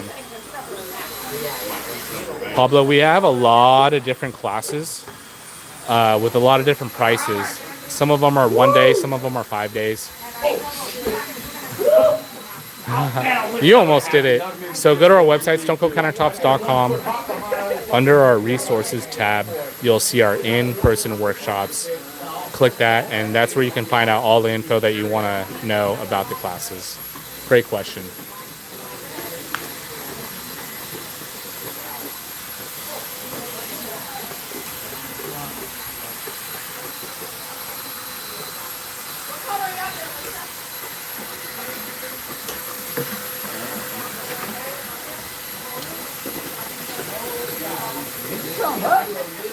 Yeah, this one's running, Birdie. We went Monday to Saturday, I believe. 6 days. 5.5. 5.5 days. Yeah, spend some time with us. We have a great time. Oh, the class is great. Love it. You heard it here first, folks.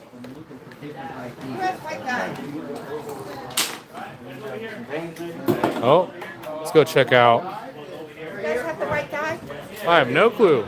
I have the right guy. I had it. Oh, there it is. That's thank you. Yep, they're going Astros.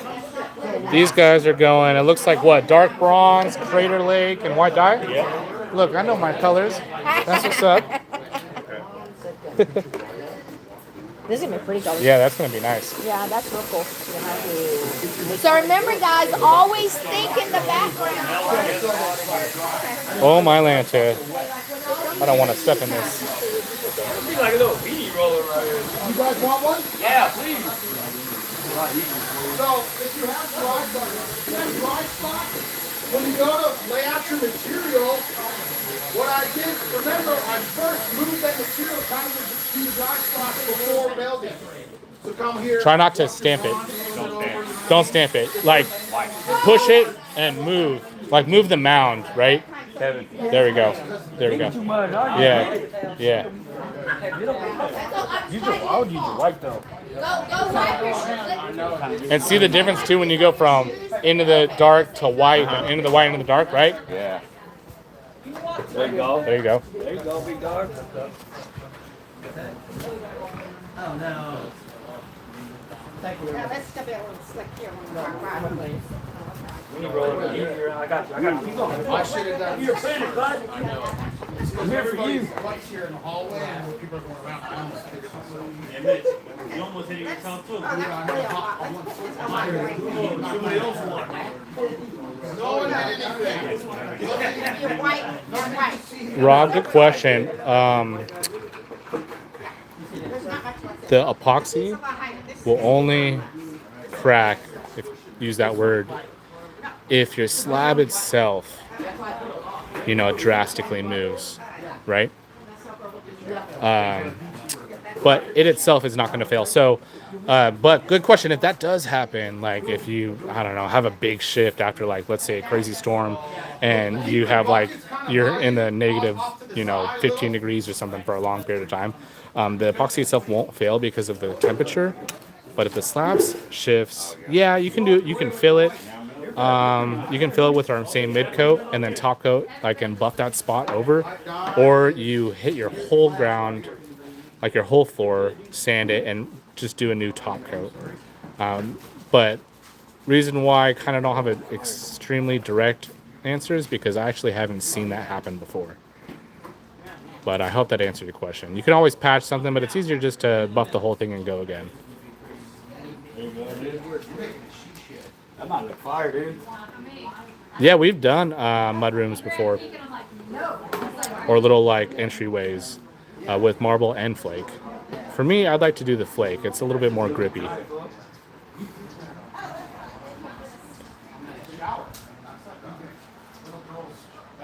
There you go. There you go. Get your alcohol, spray it over that. Spray it over that right now? See what it does. There you go. And then now I would take your colored and barely tap into that and just give it a little wisp in the white.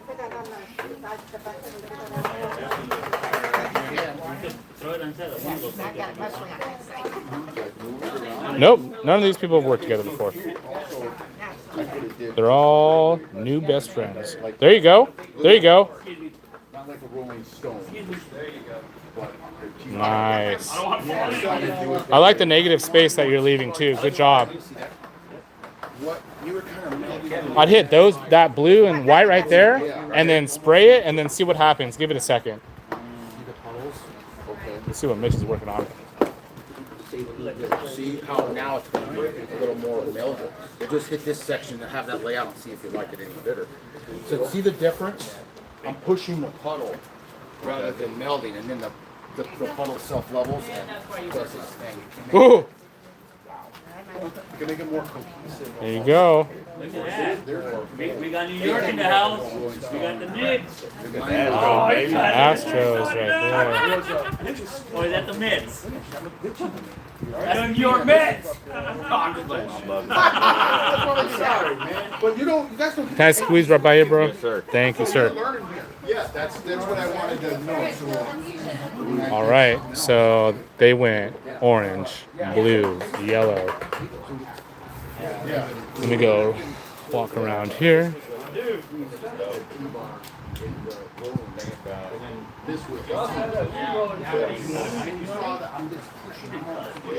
No, it doesn't really lose its shine unless it gets like heavily scratched. Like if it's a high use area, like over years and years, you can just simply polish it back to super shiny, or you can recoat with a clear flood coat. Very easy maintenance. You can use anything non-abrasive. Warm water and a little bit of soap and you're good to go.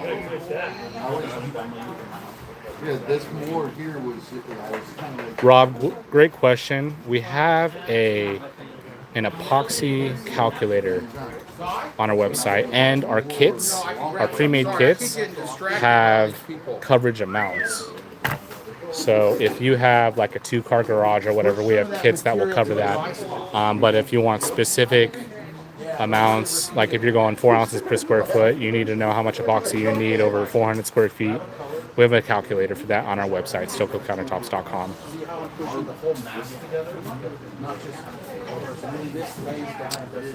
About this size, this was one kit. I don't know. How much is one kit? Someone go to our website and pull up a kit of our epoxy mid coat. That's how much it would cost. Because sometimes I will. Ooh. Barely got melded, and then when that lays out, Ooh. Is it just one kit? One kit. How much is one kit? Do you remember? It's like cost-wise. Yeah. I think it's 149, 150 bucks. Yeah. There you go. So you can do your entryway for 150 bucks. Maybe less even. Or maybe even less. Well, I guess they have the top coat too. All right. I'm supposed to find white. Nice. Yeah. Don't over meld it. Hit that with the alcohol. Nice. All right. So what do we like, everyone? I'm gonna walk down them. And then you're good to go. We Hit have it with some booze, some alcohol. pinks and purples. They're still working at it. I'll come back to them. Okay, so the other thing too that you get on A nice gray, black, and white. you're gonna have all those little squirm-looking things, right?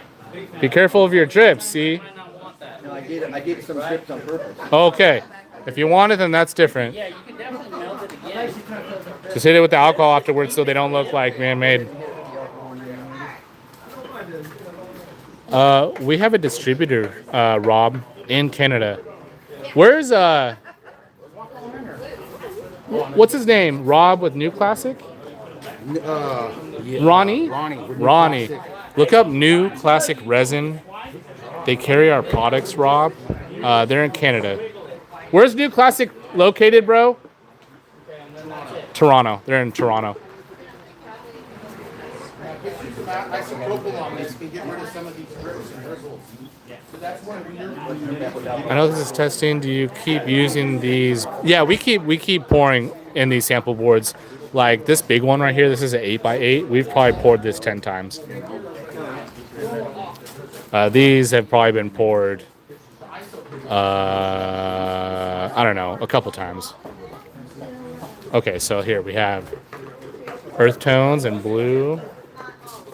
Ooh, good color choices, guys.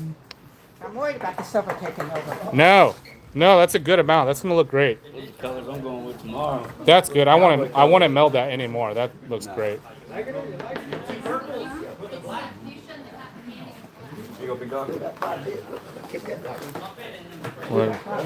do we go? Black dye, white dye. What is that? Blue earth or something? Ocean blue? Sky blue. Yep, and then black metallic. And with black diamond metallic. dust in it. Nice. Good colors. Now, how do we push this around? He said, just don't paint it, just no certain way, just do it. Yeah, just don't do it like you're painting. Get it more vertical on the edge of it and like twist and swirl it, if that makes sense. Like this? Yes, exactly. And then now focus on your in between your colors and any dry spots. I'll go get Mitch to come help. Hey, Mitch.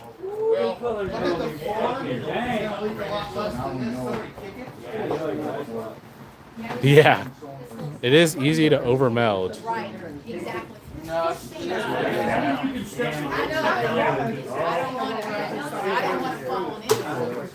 Hey, Mitch.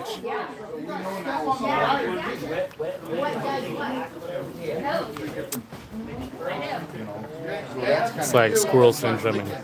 Could I get you on that the big guys need you? Alright, what's up?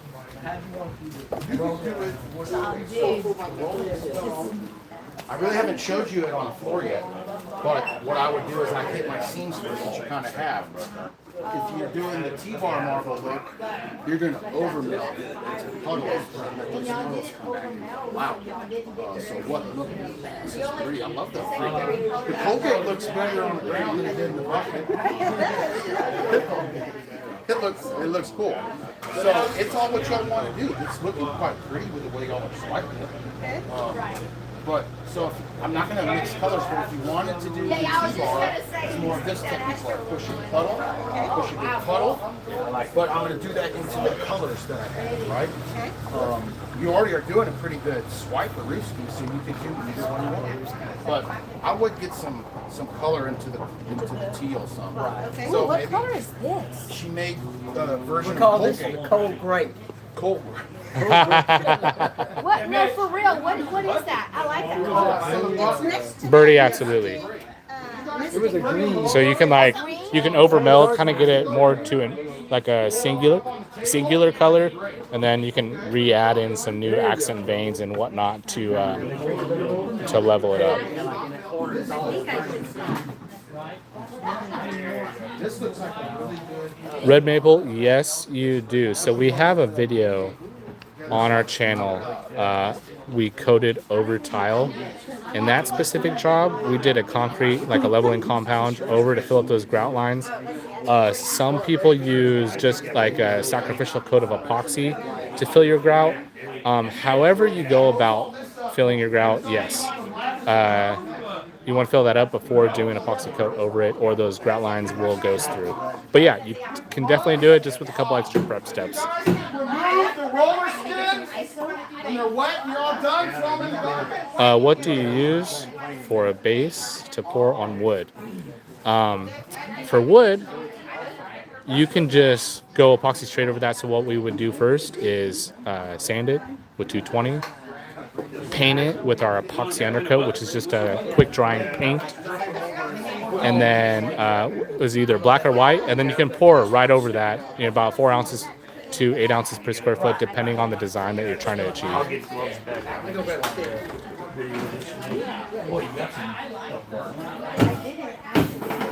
So this will be ready for the next step tomorrow.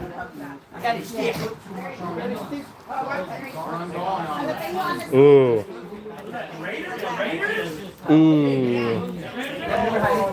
What do you guys think of this one? Cool. Thanks for watching, Birdie. So all of these dots, what's caused? Because we haven't alcoholed this at all yet. So is that all the micas? Yeah, that's all the mica and the dyes like kind of fighting each other. And so When you dots, I was just asking about. That's the micas. Where? What dots? All these dots. We have an The alcohol. selling. We have an alcohol. Yeah. It's just your natural self. Epoxy doing its thing. It's a little camera. We use 91% isopropyl alcohol. That's what I originally bought it for, but Great question. for work all the time. So no, that's just, and also what you get a little bit, when you meld like that, the epoxy will roll and kind of get air bubbles in it. So the air bubbles will come up and start to Ooh. Get it more of a mist. a mist. Wanna Adjust that. And then try that. No, like, and when I'm hitting it, I'm. It's just Yeah, there you go. yeah, because what you can get, which isn't the worst, is the bigger ones, but you can also add too much alcohol.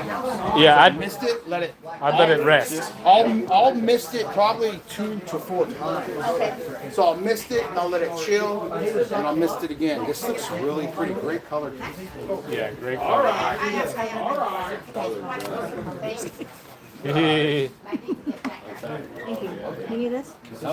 Hello, welcome in. Where is this? This is in we're in Seguin, Texas, about South Texas. 45 minutes outside of San Antonio. Right now we're in the middle of our master class. All the students are just about finished making their own marble epoxy floors. So let's see. Now that I think everyone is about done. Whoa. You're the only one! Again? Oh, The third person! Wait a minute. Can't happen. I gotta keep, You got blue feet? we gotta do these first, then this next time. Excuse me. Because there's this hallway still, you know what I mean? right. So when Yeah, you're everything's okay, wet. No walking on Push it. it to the sides a little bit, make sure. some alcohol. Who's got a bottle of alcohol? Right there. And paper towel. Help him out, somebody. All right. Sorry, people are flying around. Did you put some green in it? It's, what green was it? It was It was a. Yeah, they're kind of cells like you see in granite. Like, because you'll see some natural lacing and fracturing. And that's what we're seeing here. So they use like a tealy and brown color. Well, you know what? Yeah, if they want to take them, if they can fit it in like the bed of their truck or something, because these are 4x6 size. So usually people leave them, but we also do 5 or 6 different countertop samples that are about 18 by 18 inches, and they all take those home. Are these empty? That's when we do our countertops. So, I'm sorry, I completely skipped over this one. So that was the browns and the like the cream teal color. Here's black and blue and white.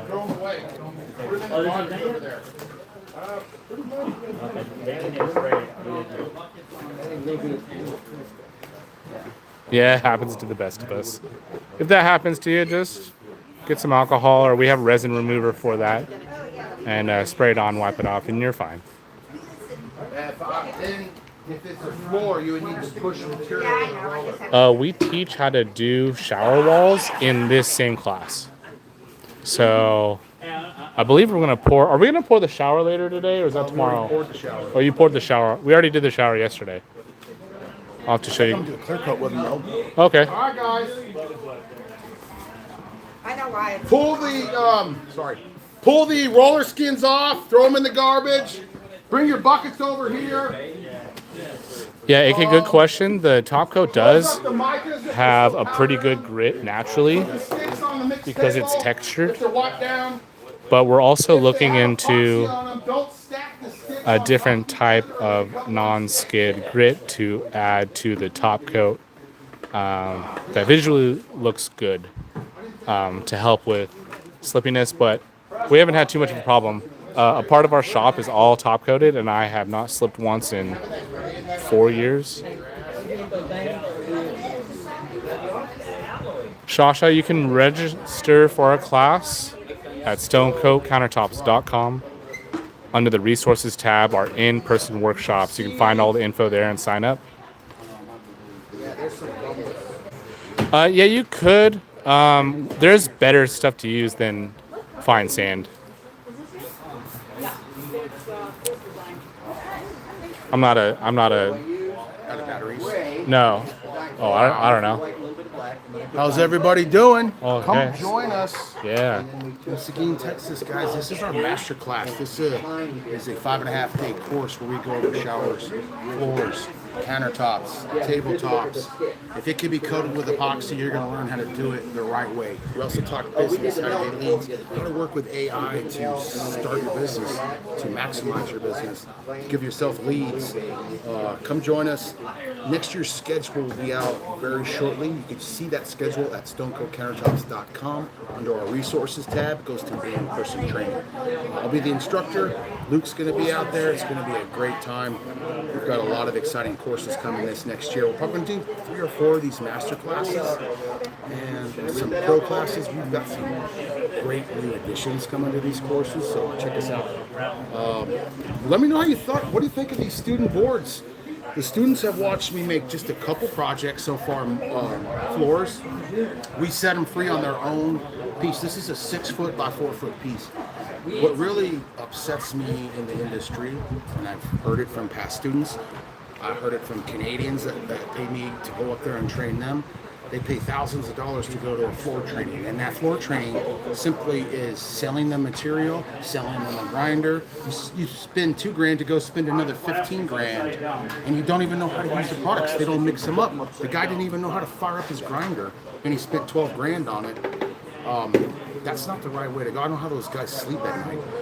We mix up 30 to 40 gallons of floor epoxy and get our hands dirty. We get them sticky. We learn the top coats. Also, more than one guy has reported back coming here after taking another class that they're not allowed to use their top coats because the neighbors complain they smell so bad. They get the authorities sent to them when they try to teach the students how to use it. I said, well, what does your customer say when you go to try to use that product? I don't know. Our products aren't like that. They don't stink up the whole neighborhood. We're professional grade products designed for the do-it-yourselfer, so you get professional results even on your first try. These are the first time any of these guys have mixed up floor epoxy. So let us know in the comments. You're interested in joining us? How did the students do? Crush that like button. Thanks, Mitch. Shout out Mitch. He's the GOAT. Yeah, so as you guys heard, everyone here is a first timer. They've never done the floors before. It's incredible. So yeah, if you want to come get sticky icky, this is the place. We're going to head back in. It's 11 o'clock. We'll probably go do something with sweating. So kind of diverted. No, when I was in Buffalo. 5 minutes and scrape. Take 5 minutes and scrape. No, because after we scrape, we're going to do the poly. So we'll circle back to that after lunch. So we come back to these tomorrow. Yeah, come back tomorrow, and we're going to throw another layer right on over them. Whoever didn't work, you guys will rotate. And then we're going to do some top coats on these bigger ones. Don't step in that one. Hey Mitch, Yeah. you're gonna get that off the T-bar? I love the honey dust you did in the purple. Dude, right?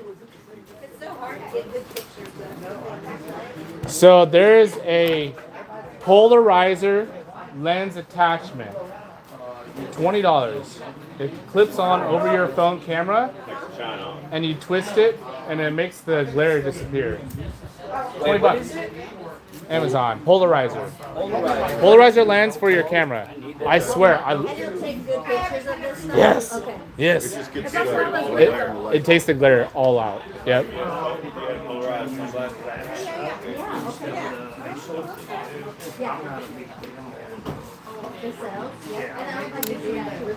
Yeah. Grants Pass. I miss living in Grants Pass. That was a good time. Minus the... Yeah. What up, Christy? I am not a big Good to see ya. We're in the middle of Masterclass right now. We've had 2 people fall on the floor. So how often does that happen? They're all good though. Everyone just got done doing their own samples. Mitch did this one. It's been a fun time. I think we're about to break off and do some countertop stuff. That's what got me. That's absolutely wow. I didn't call for it. That made it not so see-through. Made it more opaque. And we used two packs Yeah, so he was dyed like a high grade rolling stone, where he over melded the rolling stone, but not quite the T-bar. had a dark bottom. And he's like, is this T-bar? I was like, no, let me show you. So I did like T-bar on this side, Yeah. and then I put more. Yeah, we gotta add more because it's And just then missed gonna. it iso. These guys made their own shade of gray, and then brought in the blue. Is that some fusion? That is blue pearl and ocean metallic, just a little tiny bit mixed up. Nice. I do I? But it was black and white. Christy says, "What's up, Mitch?" He said, "What up?" What are we doing after this, dude? Yeah, where's the resin remover? I don't know. We're heading back in, guys. We're gonna do some countertop. No, we gotta do Collins. We're gonna circle back after lunch. Rhonda already grilled me for coming off schedule, so let's go back and do the countertop thing. Yeah. I haven't walked through that. So what are we doing now? The countertop that was on schedule for this time. Well, that's what we're doing. We're gonna do whatever. We're gonna get back on schedule. I'm told to fucking do. Whatever. Whatever. Yeah, that's what we're doing, whatever we're on. All right, everybody. I'm baseball guy, I'm football guy. Out of the way.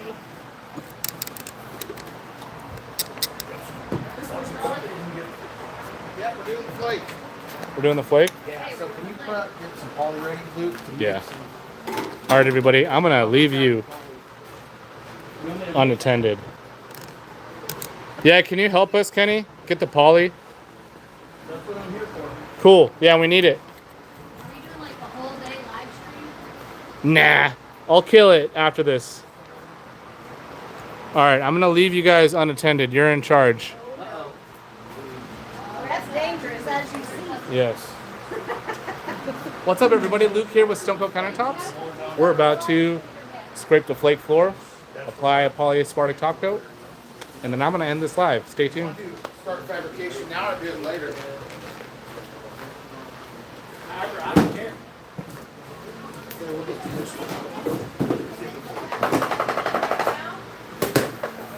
I think it's longer than 45 minutes to do the fabrication.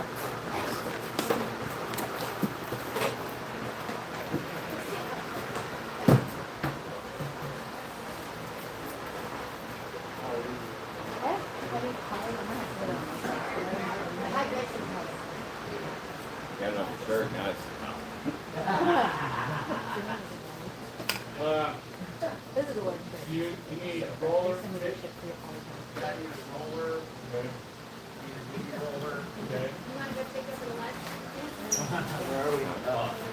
Nah, just leave it. Leave it? Okay. Let it roll. Yeah, I will.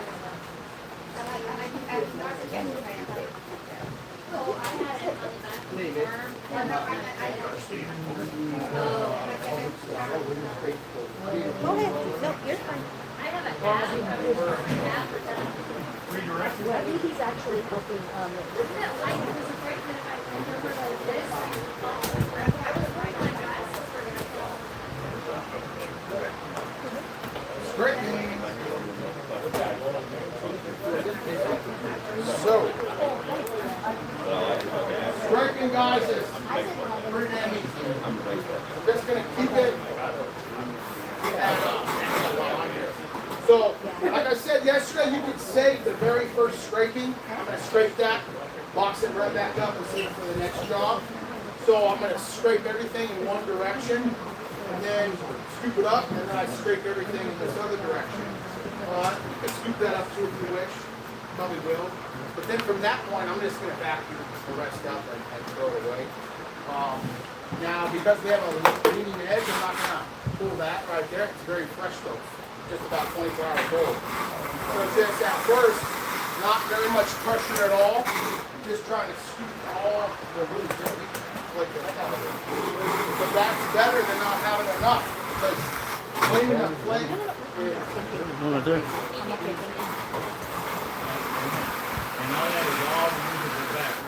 Like I would much rather scoop it off the plate and come back here and see glossy epoxy and say, yeah, I wish I put a little more flake on it. What's our great about the beauty? Oh, it's a 10 quart. Yeah, we'll just mix up a gallon and a half.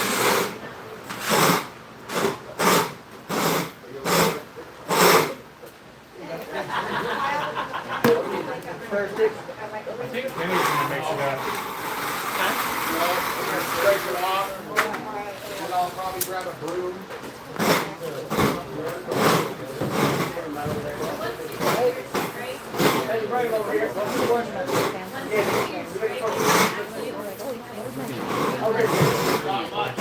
No, so my goal at this point is to get as many of the loose flakes up as possible.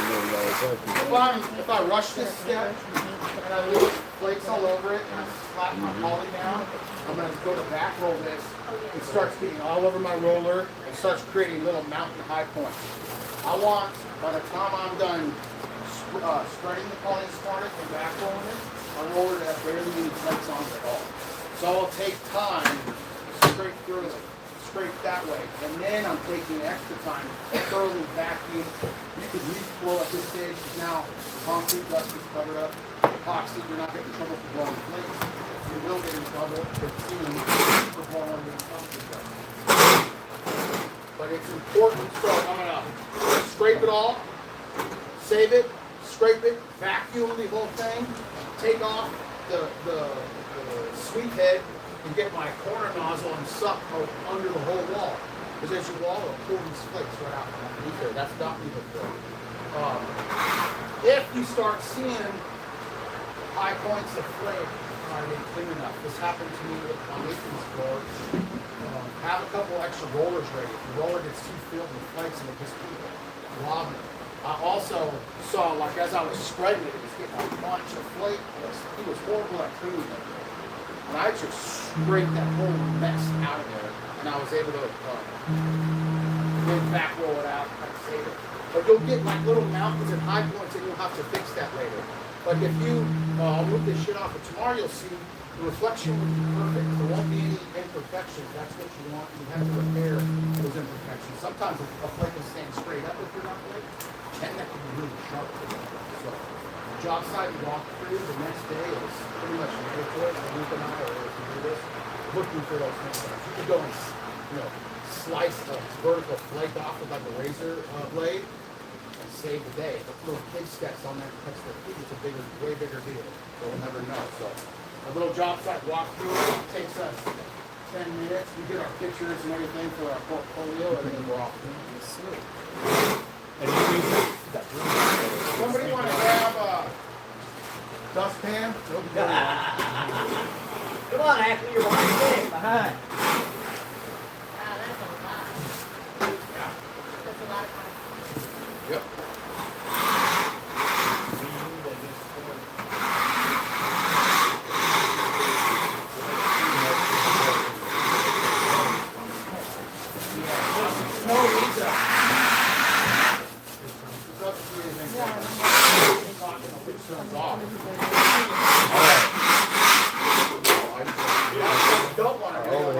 If I did that early, scratch right back down to the concrete. If this was cured all the way, get it.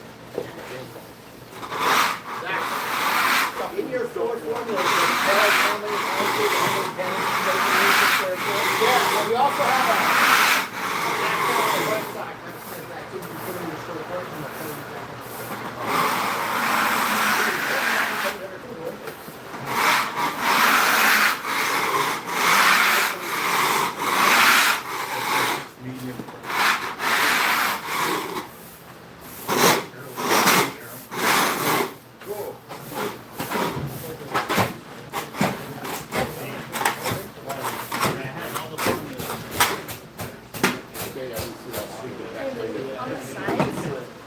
Obviously, it's in garages where concrete goes up higher. Than Yeah, the stem wall. Yeah. How do you?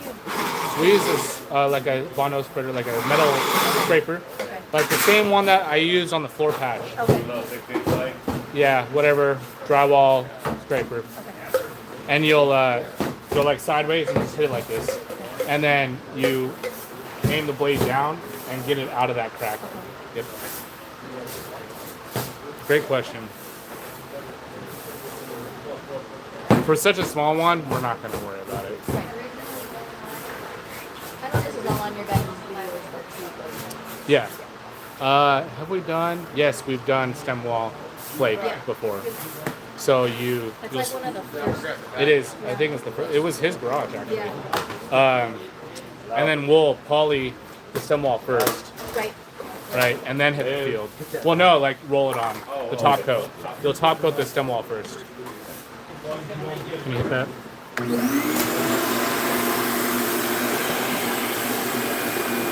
Thanks, Christy.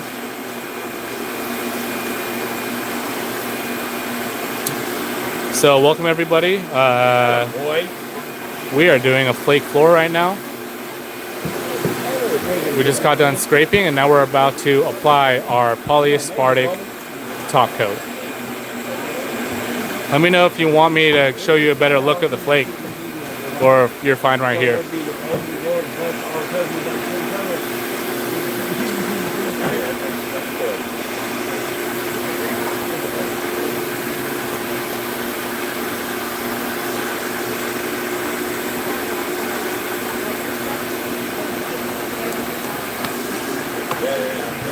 All right, 1 second.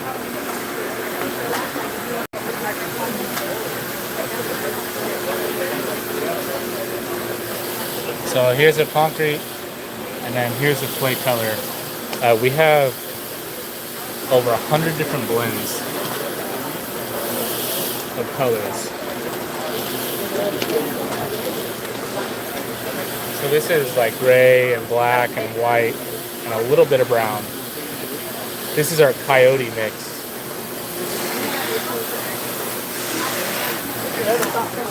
Yeah, well.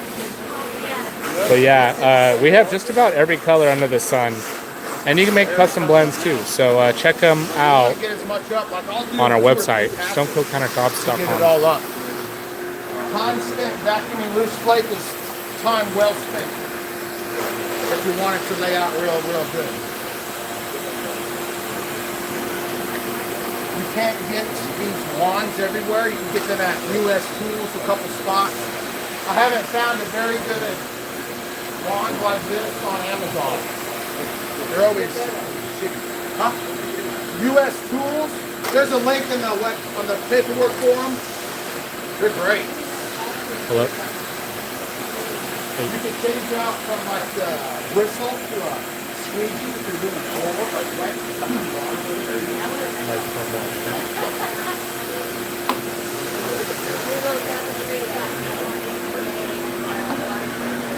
Oh, I want partner.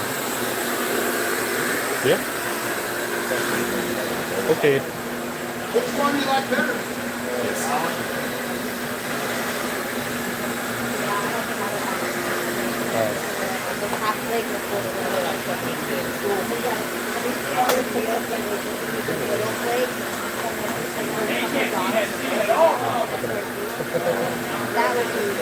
At least I'm not paying attention.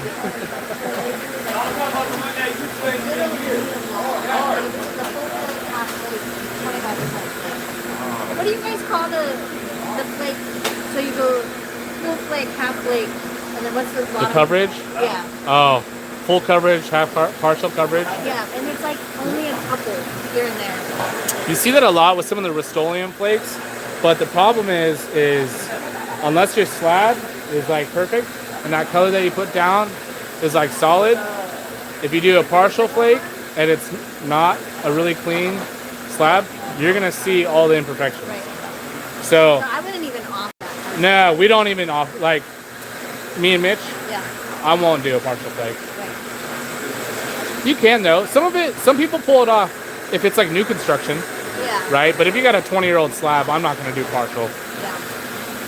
I feel like that's when people would get picky. Like, that's too much flake. I didn't want that. And it's so hard, and we've taught it before, like you literally get a pinch and you throw it really high in the air and then you move and then and like that's it.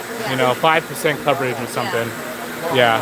And when you give people too many choices, that's, Yeah. Usually it's just like we have a color swatch. You know, pick your one, and then right. Yeah. Plus, it's more like, well, it's not more durable, but like, I think it is personally. Yeah.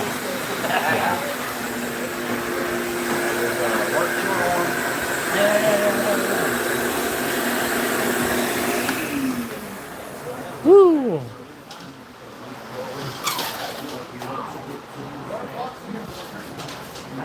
Hi. I like that color. That's nice, right?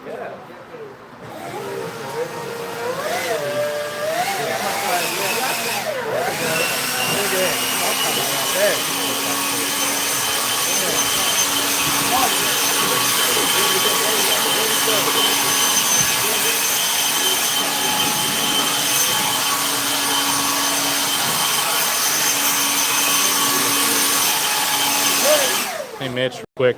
Yeah. What's the drive time on our top coat? The drive Like in time their garage, like if they're doing this. Polyaspartic? Yes, sir. So we're doing we have two versions of Polyaspartic. We have a DIY version and a pro version. Both is just as durable and perform equally. The difference is the amount of time and cure time you have to work with it. So our DIY formula, you have 50 to 80 minutes, man, depending on heat and temperature, to get this product down, back rolled, and then it's going to cure and be walkable within 18 to 24 hours. The Pro system, a little bit faster to work with, but not by that much. You got about 30 to 45 minutes to work with this product, and you could walk on it anywhere from 5 to 8 hours. So often, depending on the size of the project, because the two products perform equally, and I'm applying my top coats at the end of a project, sometimes, 3 or 4 in the afternoon, I go with the DIY version because I'm not having to rush. I have plenty of time to get that material mixed, applied, and back rolled, and they're not going to be on that project anyways until the next day. So it's kind of a pro tip. Go with the DIY formula on your top coats, just as durable. You got extra time to work with it, and that's what we're going with today. And the key And then to factor, answer your the question, biggest you can drive things to keep in on mind it with Polyaspartic top coats about 5 to is 7 they do not days. go thick. If they go You thick, just don't they want get to into turn your valleys, they can wheels foam in up and create place. their own bubbles as they cure. Give it a couple Polyaspartic weeks and before epoxy you are both a coating decide to do material, donuts on your but the garage chemistry floor. is completely different. Polyaspartic cures About a week. on a moisture cure, a lot like You can start putting stuff back in your garage after 3 days, Or epoxy, or even 2 if it use the quick stuff. generates heat. So if you leave a Polyaspartic in a bucket, the next day you'll notice the top will be cured up and the bottom stays gooey and it starts creating its own bubbles and mess.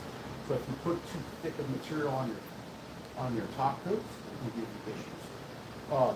Over flakes, it's not that big a deal. What will hit me, remember this little valley we filled up? If I let a bunch of Polyaspartic get in that valley, odds are that could form right up on me. Now I'm gonna have to fix that later. If we have the big expansion joints, we left those, we didn't fill them. I'm gonna treat each floor like its own floor with Polyaspartic. Let's say I have a joint right in the middle of this. I'm gonna grab my trowel, and we're also applying the Polyaspartic same way with the hard scraper as we would the grout coat. I would take my material, slide it up, here's my seam, turn it around, slide it next to it. If I just brought all this material right into that valley, I'm gonna have to get that out or it's gonna cause me issues later on down the road. I'll have chop brush along with me, like little throwaway brushes, chip brushes, you can get them cheap. Use those, clean out those valleys if you fill it up. The saw cut joints, same idea. If you have saw cut joints, you're gonna treat each square as its own floor, spread the poly, and then you could back roll over that whole thing. I'm just not gonna scrape in a big mass to fill that out. Usually when you back roll, you're not putting enough material to be counterproductive. Does that make sense, everybody? So, we're gonna mix up about 1 to 1.5 ounces per square foot. Now, if I have a mass left over, I'm not gonna just roll that out and That'll be good. I'm gonna add this extra material here. I want as an even amount of material on this floor as possible, because what will happen if I leave a little puddle, a little excess, and it doesn't foam, stays clear, it'll be more glossy in this section. You'll be able to see that as the light goes across the floor. You want this to be uniform and gorgeous across the entire floor. If you left a puddle, that will show Yes. up in the reflection. Most customers don't. To answer your question, Chris, yes, you can. With the flake. You can leave it in that can, like the bucket. This is fine. No, this much. Let it sit in that bucket for 4 or 5 days, and eventually will get thick enough. It won't be liquid anymore. You never want to put good material. Let it get stuck to the floor, right? Mix it through the water. All right, so we can start mixing. Okay. It's a 2-to-1 material. The Pro formula is a 1-to-1 material. But it's a little shorter of a work time. You said 30. For the Pro, for the DIY, you've got 50 to 60 minutes, even 70 minutes. This is, and I'll give you a kind of a horror story. Remember that long one where Luke and I were running out of time, and we should have mixed up our material in multiple batches, and it was hot. We were using the Pro stuff. Hey, JJ. When you hit that first like that, we were struggling. That's when it was popping our rollers off. So it was so sticky, but it was still laid out and looks uniform and beautiful. So it's still like we were on that Pro up to an hour, right? Roughly, just like pushing the limits. And I'm thinking, golly, I hope this lays down, because it was so sticky, the poly would almost stand up, but it still was open up, laid down. It looked fantastic in there, actually. Hey, welcome The in. longevity difference between the Pro and the No, DIY? no, they perform equal. They bond equally. UV stabilization is just as equal. They just tweak with the hardener and stuff to get you to work with it a little bit longer. And that being said too, when I'm using the Pro poly, they can park on it a couple days before the DIY poly. Chris, I hope you just answered that question. It's curing a little bit quicker. Durability wise, there's no difference. They're both just as durable. The difference is the working time. So if you're in a rush, use the Pro. If you're not, use the 3 DIY. days, they'll start putting their shelves and stuff back in the top. When Yeah, they don't do that, slide with the on weight it. of the shelves, it'll make them ditches. Nah, not at that rate. No, not by 3 days. If it's colder, wait a We do epoxy pours over wood, Kim, if you want to check that out, to make tables. If you're new to our channel, check out some of our videos and you can see what I'm talking about. No, hell no. You're going to put about 3 to 8 ounces of non-stick grit per. Let me go see. They're mixing up our Polyaspartic right now. You don't sell that pre-mix already? No, we sell the non-skid grit right here. This is like a pound of it, right? 16, yeah. It's a pound. So you're gonna eyeball, like, you could eyeball. Right. We'll give you the mid-range, like 6-8 ounces. That's about 6 ounces. So, and then mix that with a drill. Yes, I will.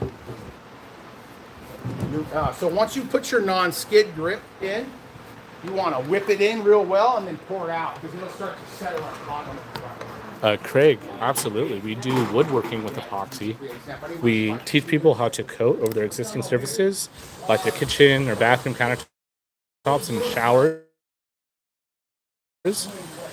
We also floors, and we also have woodworking epoxy. So this is a river table. This is black walnut with our casting epoxy in the middle, followed by a flood coat. So yeah, if you want to learn about it, we have about 700 tutorials on our channel teaching everything top to bottom. So if you're new and you want to take a deep dive, I'd recommend watching the newest stuff first. Right now, we're in the middle of our Masterclass. We're in Seguin, Texas. It's about 45 minutes from San Antonio. You can go to stonecoatcountertops.com under our resources tab, our in-person training, and you'll find our class schedule and all the info about the different classes that we offer. This one is a master class. It's a 5.5-day course where we cover every system that we use and teach business as well. And yep, this is all of our epoxy. We manufacture it here in the US of A. yeah, check us out. StoneCoatCountertops.com. Yes, sir. I need you on the reading. All right, I'm coming. You could if it's really bad, yeah. But that's how you fix it. If it's just in a saw cut, I've gone in and cut with a sheetrock knife. Enough of it out, it was not noticeable. It was All right, guys, I have to leave the shit, live we are supposed to tape. Yes, God. Yeah. and help Mitch do this top coat. Is that poly mixed? Yeah. Yeah, if you got it, I gotta get out. I gotta get out and fucking see. Yes, you're okay. Go right to the edge. Now they're not that I can grab right now.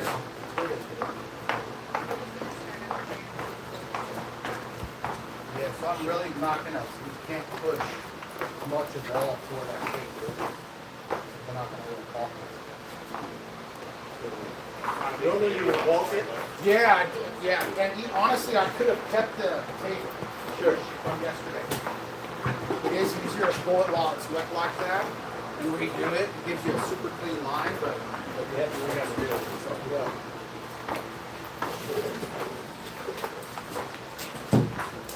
I'm gonna spread it. Yeah, like, we'll just feather it like, I'm gonna push my ribbon to like here.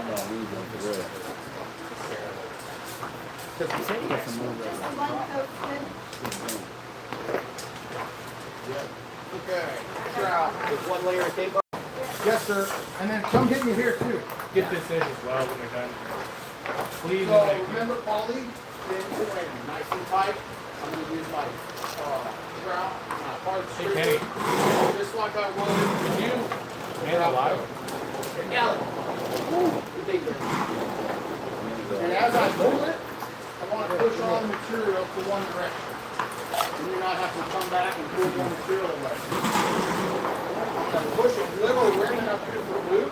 Luke's going to hit the vertical first when he hits this little thin wall. And then that's an area you have to baby. You know, we'll go spread around, and then Luke will come back and make sure we're not piling up. He'll grab sometimes a fresh weed roller if you need to pull material off, and he'll suck some of that up and dry with it.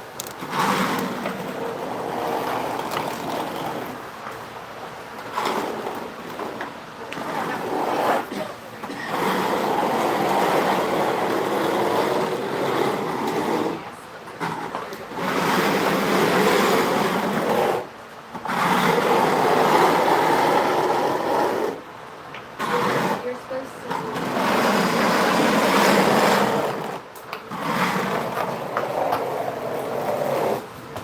Thank you.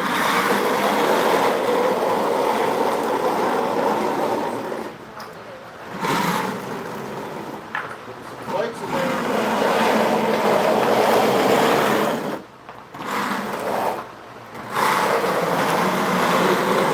So is that about a normal loop? Is that about a normal amount of flake?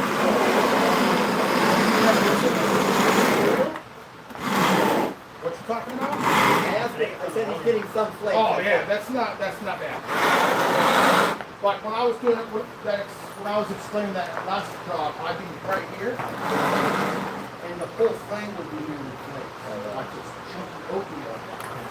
Like, this amount's fine. Okay. That won't get us. See how I'm angling it though every time picking it off? That's a seal. Hard. But it's it'll speed things up where I have to go feather out more.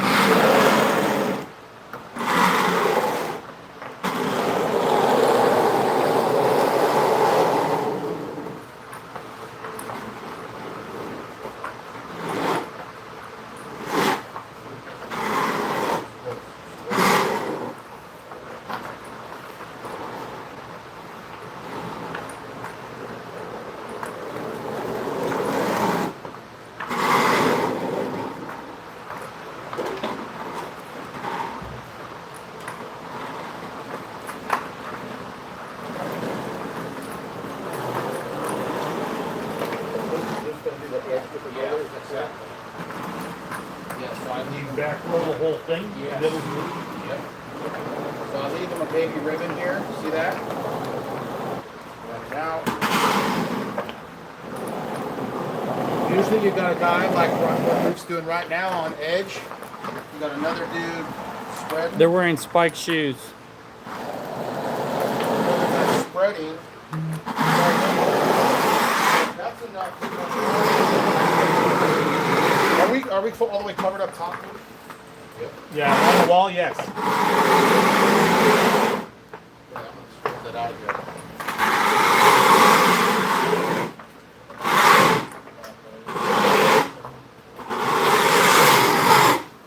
Okay,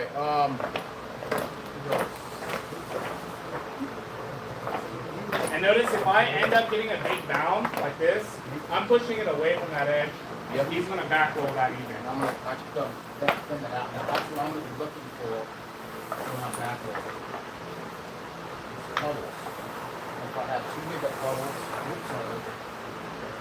I'm going to swap out my roller to a fresh one. This thing gets too wet. I have to remove a little material. We'll have a few rollers ready for that very reason. Just soak up the extra excess. We've got our little hanging. So like a good piece of ground. Somebody grab that. It's a piece of tie-back tape. Board over there for us. What? It's right here. Over there? Yeah. Yeah, that's the thing we'll use to. Well, no, so think about this. If this is a garage opening, this is where our curve is, right? So I'm taking the outside curve, and I'm going, now we have this crevice. I'm going up to that crevice, and then if someone's still a little bit to that back, I'm going to brush and brush that. Centimeters on the roller. When you get up towards a middle building, wall, a finished wall, you want to slow the roll. 10 minutes. Did you see me? I'm trying to pull. I didn't get that. Okay, I'll go look. You're good. You hear the sound of the roller too? Really not making a noise. As the material you could really still roll. That's why I said earlier. I thought it was tremendous. It was so, it sounded so sticky. I thought it was too late to start covering, but it wasn't. And that was good on we only broke on it for over an hour. I didn't even ran there.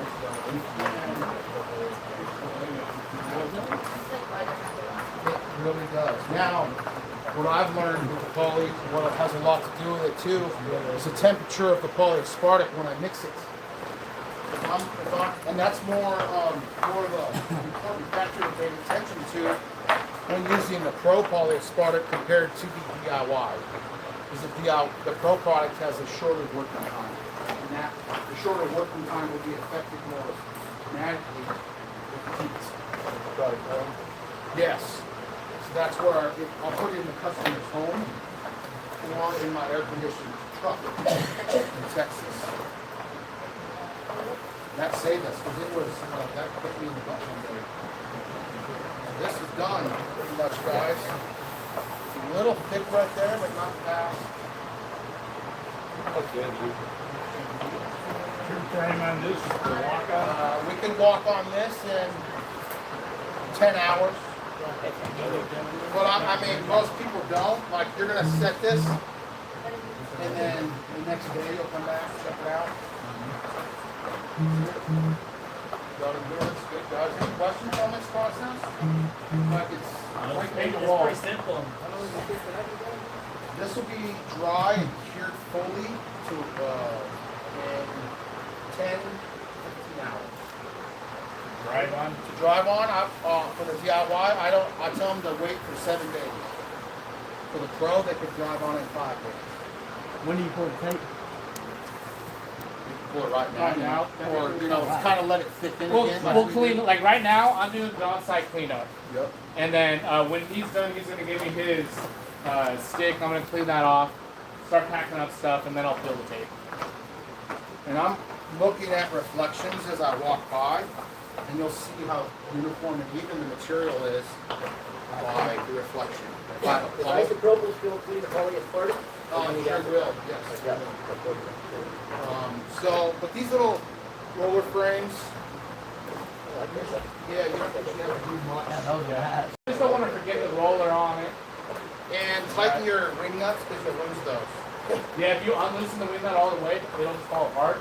So you just loosen it just a little bit to take on and off the roller, yeah. The edge of the Experience? Yeah. Huh? Is it speaking from experience? Yeah, and then your hands are gooey and you're trying to tighten the nut and it's not enjoyable. Yeah. Every roller that gets epoxy on it is going to look. There's nothing you can do to really save that.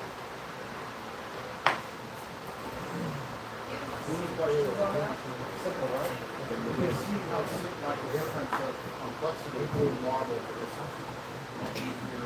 You mentioned before that the floor joint or the same joint or whatever you have blocked with. Is that the case if we build it No. too? Nope. Okay. No, you go Only right if, over. only Only if if it's a valley that'll trap it. Yeah, like, So if we do best practices, we do what we're supposed to do. yeah, like remember if we filled that valley? If I didn't fill that valley, I would have been nervous having the material falling down. It would come up.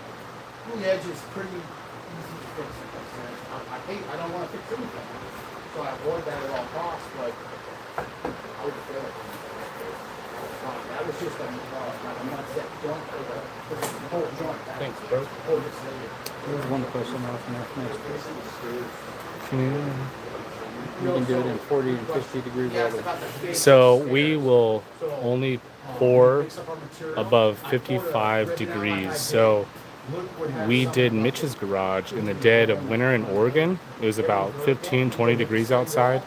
We slapped in a propane heater inside the garage. We closed the garage door overnight or a couple hours before you do the job in the morning and get that temp up for when you pour.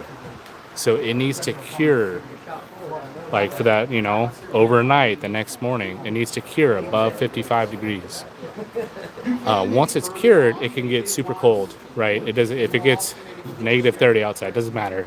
But during the curing process, it has to be above 55, or what you'll have is called a soft cure. It'll still cure, but it'll never cure to its full durability and hardness. It'll be kind of a soft situation. So, great question. Like outside here, I would come back. Before 24 hours, I wouldn't have to sand. I'd mix up even less. If I mix up 1.5 ounces, Yep. I'd mix up 1 ounce. Because it's not going to continue to mix the grain. Maybe the first one, maybe. If I'm doing 2 coats, I won't put it on the scale.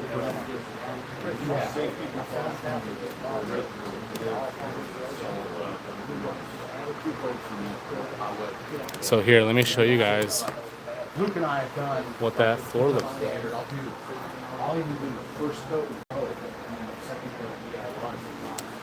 But it's a better. Still the You same. use this on a patio, Yeah. but not around the pool. Correct. Because if you're yellow or Slippy. even with the noggin flip, Yep. Because you're standing there and the water's draining off with you, filling up the real valleys. We have a heavier grit on the stick we're adding. It's more aggressive. But I'm looking to work sand is what I'm going to tell my customer. I mean, I've asked around the industry, it's too damn. Yes.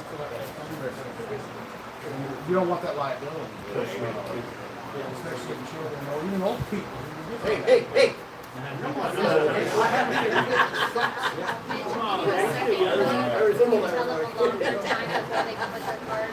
It's that final coat. Alrighty, we're done. Yeah, we're done, guys. It's now lunchtime. What y'all think about? Amazing. Oh, awesome. So you put 2 coats no matter what. But if it turns out perfect, Yeah. outside, yes. If it's perfect, this will be perfect. So then the expansion joints, let's say they're gonna help them fit. Thanks, Christy. Yeah, like, okay. If there's an expansion joint here, You saw how I came and cut in nice and Yeah. gingerly on the perimeter? I would treat my expansion joint the same way. I cut in gingerly. Luke's gonna cut his roller in. I'm trying to avoid pushing a shit ton of material in there. But you Because can I'm put some so you can flake it. And if you accidentally put it mount, you just brush it out. Epoxy's different. Epoxy won't fuck with you that way. I'm putting epoxy in there. Luke or somebody, sorry. Corporate cannot be watching for this long. Anyway, So with that in your yeah. But let's say I'm keeping that expansion joint unfilled, Yep. and now I'm here to flip. I will have epoxy on that. It won't hurt you. Yeah, it'll be enough to catch the flake, still a thin amount.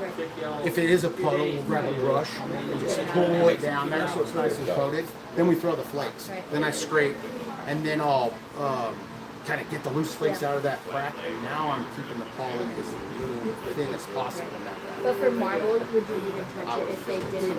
I would not. you fill it with that, make it flood. I've seen guys do marble with expansion joints and it's silly. Yeah. Because it runs in there like Yeah. it's silly. It won't look like more. So No. then you just put that in there with your epoxy thicken. And then Yeah, you just fill it. And then pull it tight, Yep. sand it back smooth, and then the grout coat, moisture seal coat fills over any little imperfection. The marble coat finishes with it. And it'll still dry pretty quick. Hell even yeah. if Yeah, it's same. That doesn't Okay. change. Okay. Watch out, real wet. I got a question for you down here on our porch. Okay, let's go. Let me wash my hand. Learning some stuff. The trowel needs to get cleaned. Oh, It's all too late. That was a boo boo. Okay.